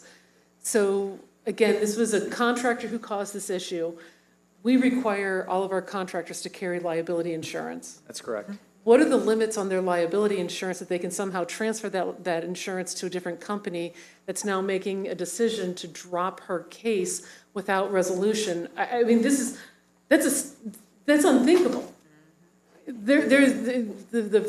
What we're hearing tonight is just, it's beyond the pale of unacceptable. So what do we as a city have in standing with our contracts with the company where their liability then transfers and they back out of their obligations? So that would be news to me today here, Okay. that they're not providing liability. And it would be a breach of the contract. It would be a breach of their contract with us. I think that in the past, in this particular case, they've admitted liability. So if they're dropping coverage, we would need to know about that. That would be a part, breach that's part of our their agreement, existing contract and with us. We would need to know the reason why they're not providing coverage. So under those type, and I'm gonna ask this in sort of a general term because obviously we don't have the contract in front of us right now, but generally speaking, when something like that happens, do we as a city have recourse to also then get involved at this level? Since they're denying liability, they're denying coverage at this point, does that breach of contract, do you think, possibly give us an avenue to be more? I would need all the You'll look at facts the of the okay. situation. So corporate counsel, when you stated again at timestamp 5235 that you were in mediation and that you were helping me with this, were you in fact privy of the information that I CC'd your mayor in? Letting her know that August 14th at 11 o'clock that my family was no longer going to be temporarily housed for the company that you contracted? Was that true or was that not true? This has been going on for. Was that or was that not true that you stated? I don't even know what your question is, and I'm not up here to answer your questions. Oh, because you felt me. Okay, thank you.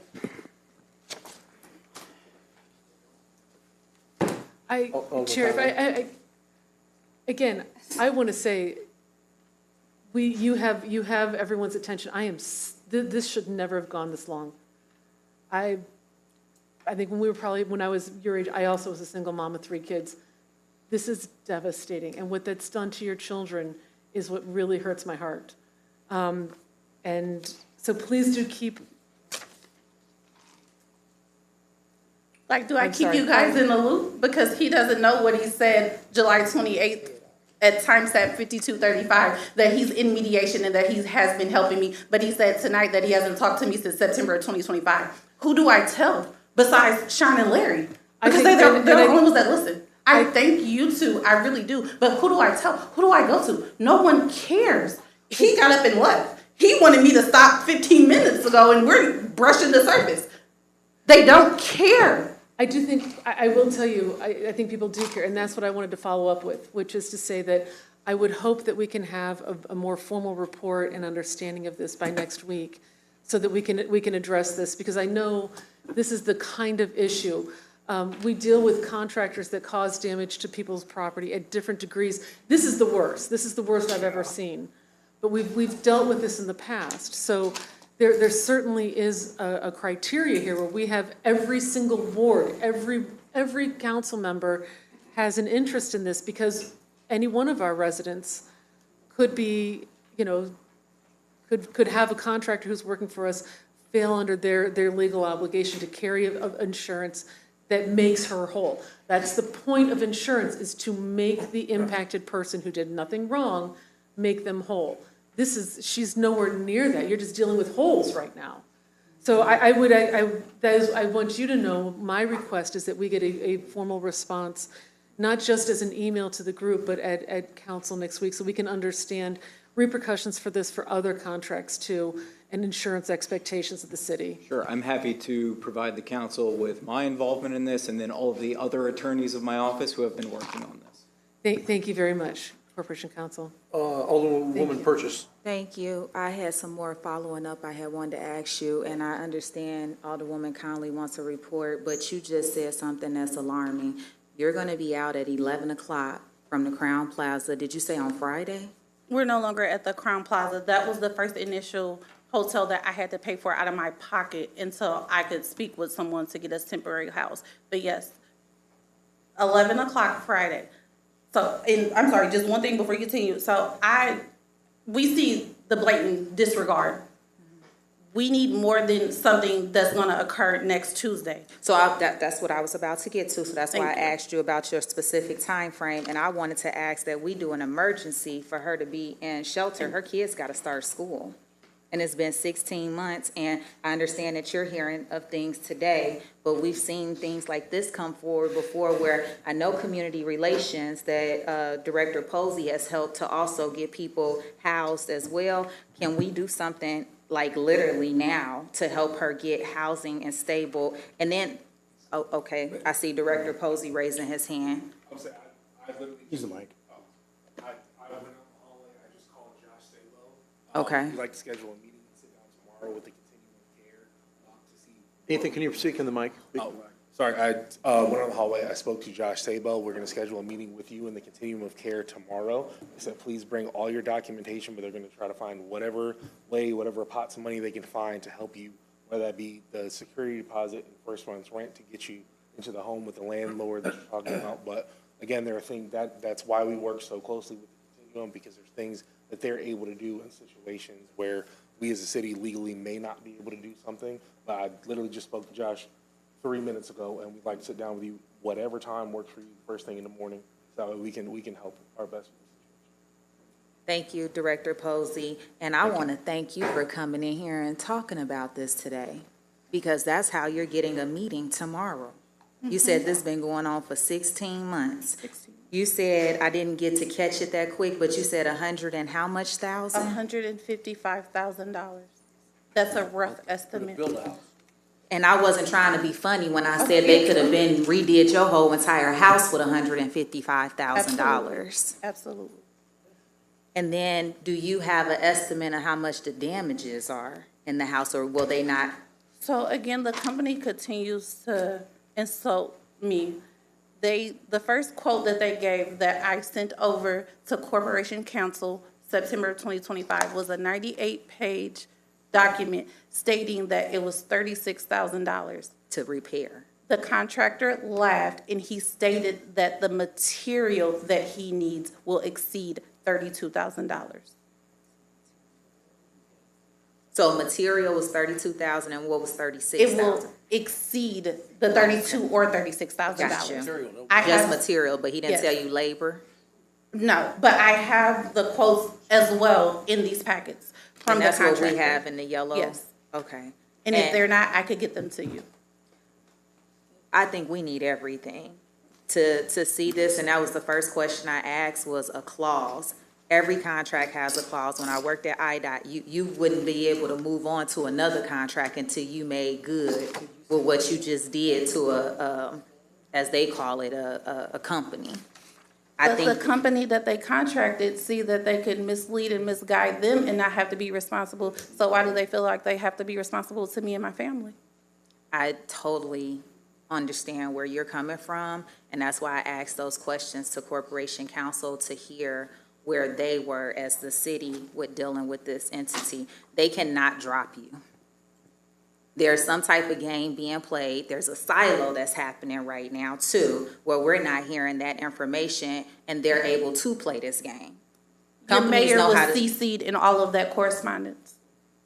Thank you, and I defer over to my colleagues. Like you said, Sean was communicating with you, and we talked about this over the weekend because we were only made aware, at least the rest of us was made aware of your situation. I have houses. I would have put you in one of my houses if I heard that you was in a hotel for 16 weeks and your kids got to start school next. 16 months, I'm sorry. 16 months and your kids have to start school next week. Every single backpack, and I got emotional listening to you. First off, seeing another woman, a woman of color, going through a situation like this is bullshit. And I'm not trying to make you upset at all neither. And I know that you feel like some of us don't care up here, but we do care. And we only can help when you come and talk to us. We don't know what else is going on. We're not privy to all the information. You could have had a meeting with Josh Sable when you were sitting in a hotel for 16 months. So to hear that you've been doing that and spending your money and your kids got to start school, and I just talked about how kids want to feel confident, prepared, and ready when they go for their first day of school, and you can't even have that with your kids right now. So imagine how hard it has been to be my kid's protector and provider and hide all of these emotions.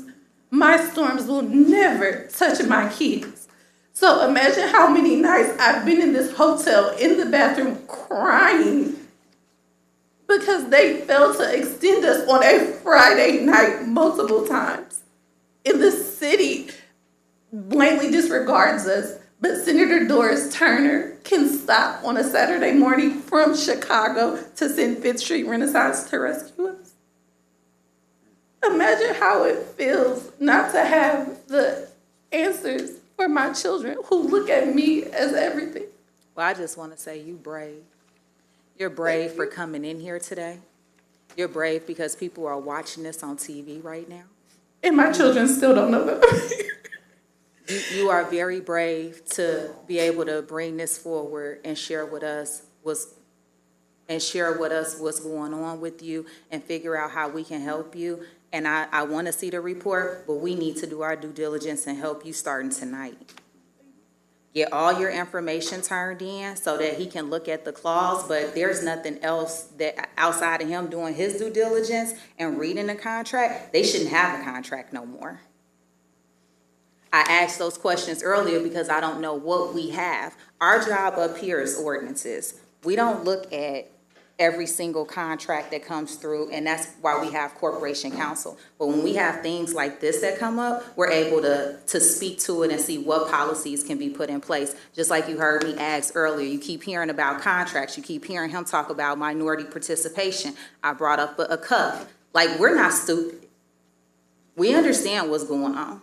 But we don't get to put action into place until we hear from you. And I think this was something all 10 of us needed to hear tonight. They absolutely didn't expect my strength, my courage. They didn't expect me to be able to go round for round with a company for 16 months on my own. No lawyer, the help of ChatGPT on several long nights. But I did as much as I could. I'm echoing my colleagues. I'm going to speak with you afterwards, but I do want to give my apologies for this even happening to you. I can only imagine what you're going through, and we will continue to help you get through this. Thank you. Alderman Donlin. Thank you, Chair. Ms. Lee, thanks for coming. Your strength is appreciated. I just don't know what to say as far as this should never have gone on 16 days, let alone 16 months. Thank you. And I know my colleagues well, and say it without even talking to them about it, that I know that they would do anything to help you as quickly as possible. What I struggle with is we have an issue, obviously, on the city side that I'm not going to address. I think it's been covered. But when I get calls from constituents, and they aren't problems this bad, they're bad when it impacts people, don't get me wrong. This is the worst I've heard. This is why we're here, to help people that are in need like this. And if you didn't come, and everybody's aware now, believe me, this has gotten some attention. And you don't know how much it's appreciated. But I'm just sorry you had to do it. But what we need to do is we need to have an advocate for people in situations like this. My business, what I do for my daily job, I'm in the insurance industry. And all I heard all the time you were talking is the liability on this private company. And we talked about the insurance. Believe me, they're able to assist you. The insurance is capable of solving this issue. We just got to get the right advocates with you to help you through it so we can get it past the finish line. And I know I'm stating the obvious, but this is absolutely ridiculous. Don't think just because the meeting's over tonight, you can't pick up the phone or send a text or what have you. We collectively probably know other entities that we haven't even thought of that can help you. But I want to talk to you offline on an idea I have. I think you need a very strong advocate. But again, I'm not going to ramble on. I can't say enough about your strength in coming tonight and your willingness to, you're pretty darn stoic.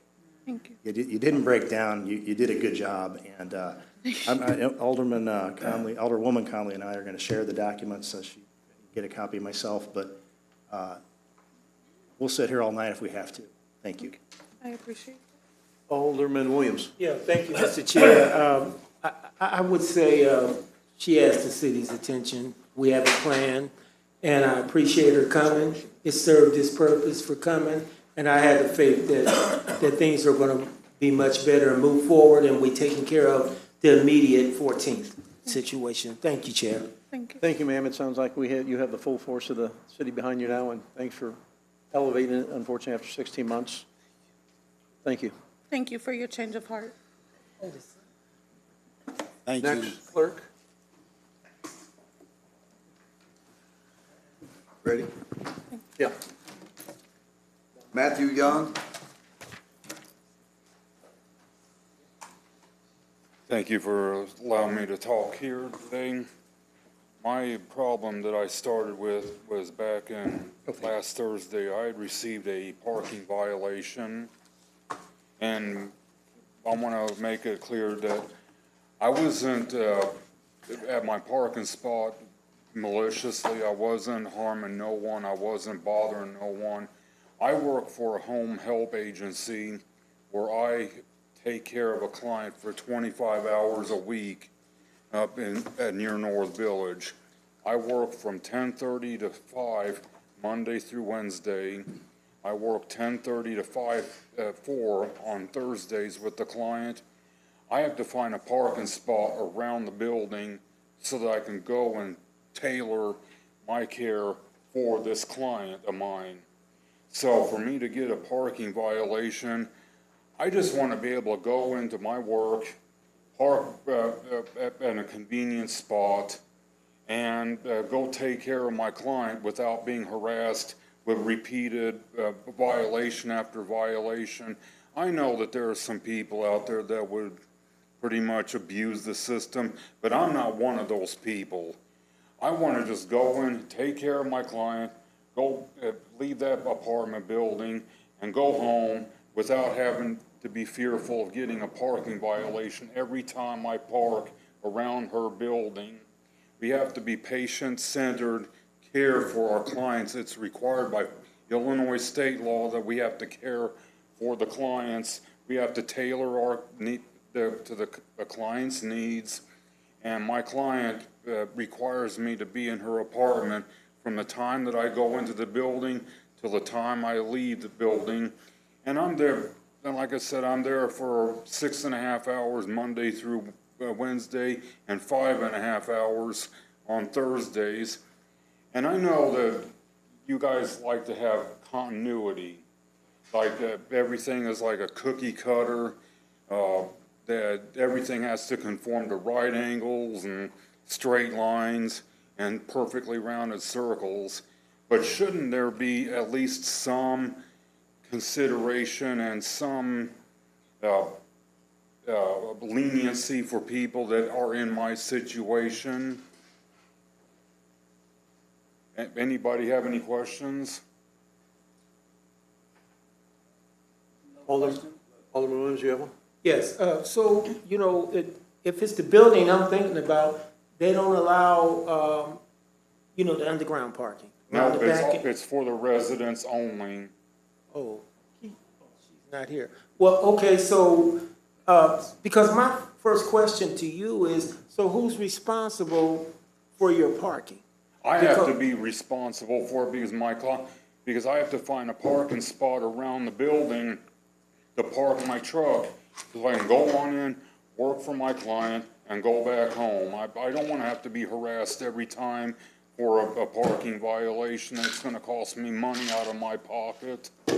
Okay, so I know that, well, this was several years ago, there were like 2 or 3 spaces, and it was a fight because it's a senior type area or building full of a lot of people that need the home care or the workers, the health workers. But for the city, what you're saying to me is you're just parking in one of our regular spaces on one of our off the street, just and then they ticketed you. And I'm not bothering no one. I'm not causing anyone physical, emotional, or spiritual harm. I'm not out destroying property. All I'm just doing is going to work, working for my client, and coming out of the apartment building. And I don't want to have to be harassed every time for a parking violation. I think there needs to be some wiggle room with the parking as far as people actually working for elderly people.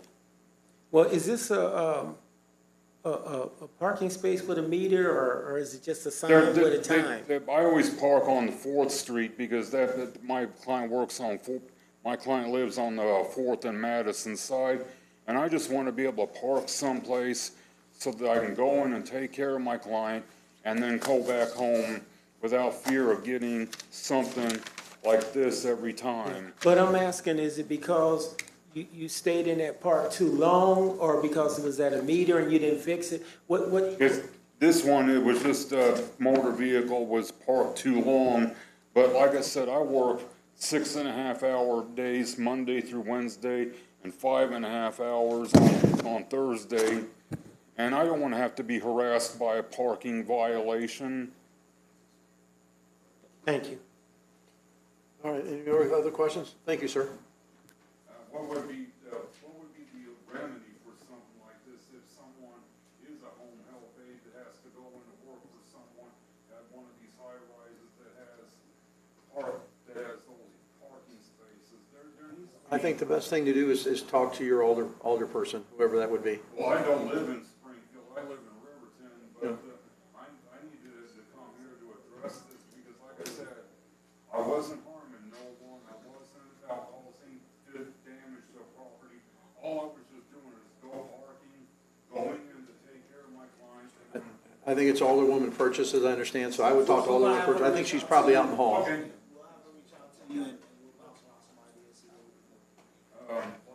Maybe a placard that someone would put on the rear view mirror that says I'm a home health aide and I work extended hours, don't ticket me or something. Okay. Talk to Chief Neal. There you go. All right, clerk, next speaker. James Johnson.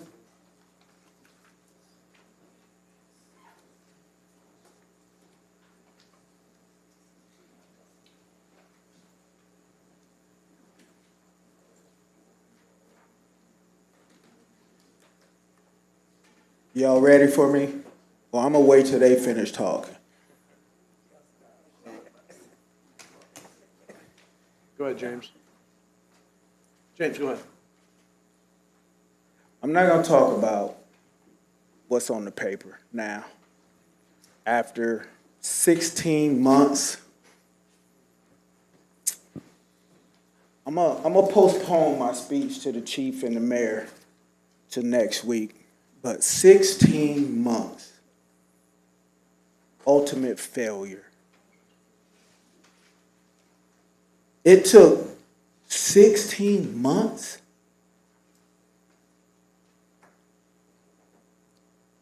Sad. What question I ask is, who else is going through something like that in our community?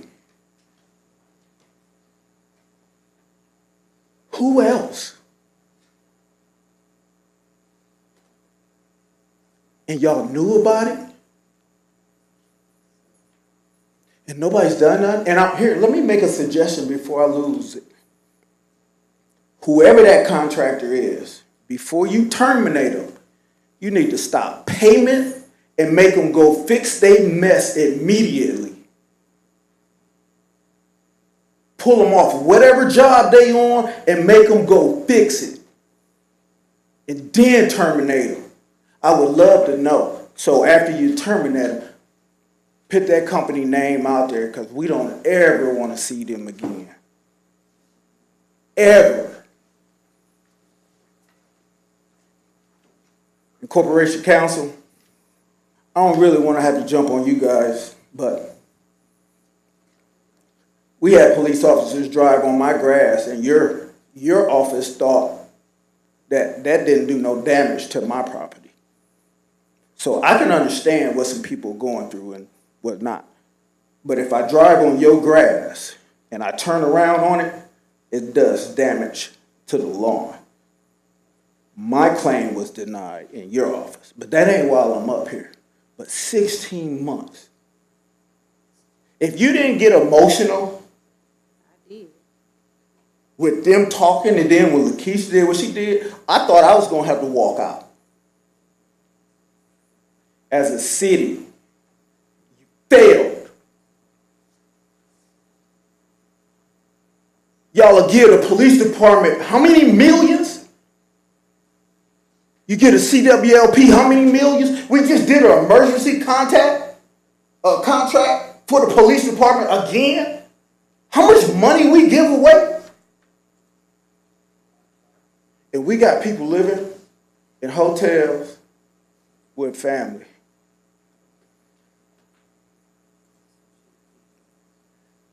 Man, this is so sad for our city,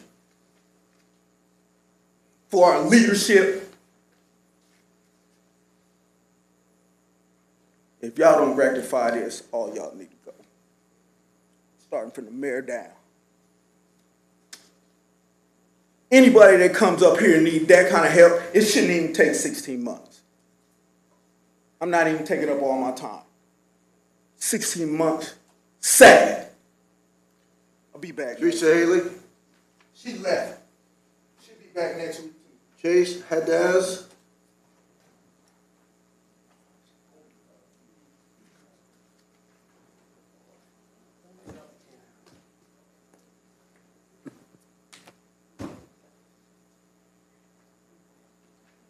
I'm not going to ask the mayor to step up to her seat, but I will ask that she listen with her open mind, heart, and ears. I think we all know why I'm here today. You heard the stories, now it's time to hear mine. I moved to Springfield because God asked me to build a small home for myself after going through homelessness, divorce, being an orphan at the age of 8, having not had a place of my own for literally 30 years. The city worked tirelessly to evict me from my home that I built on my own land with money that was raised from my friends, my family, and colleagues. I was denied access to this building to approach this very council. After multiple attempts and asking why, Corporation Counsel, you need to be fired, resigned. You have no business working for this city. You should be ashamed of yourself. Sean Gregory needs to be up here. I would ask you pause my time until he returns. Left the building. Then I would like for a motion to extend my time. Sean has not returned any of the calls. This has happened in his ward. Sean's moratorium restricts tiny houses with no cause for religious use property. This tiny house that I built is for religious purposes. I have made that very clear. So to that end, I'm going to go ahead and close with this.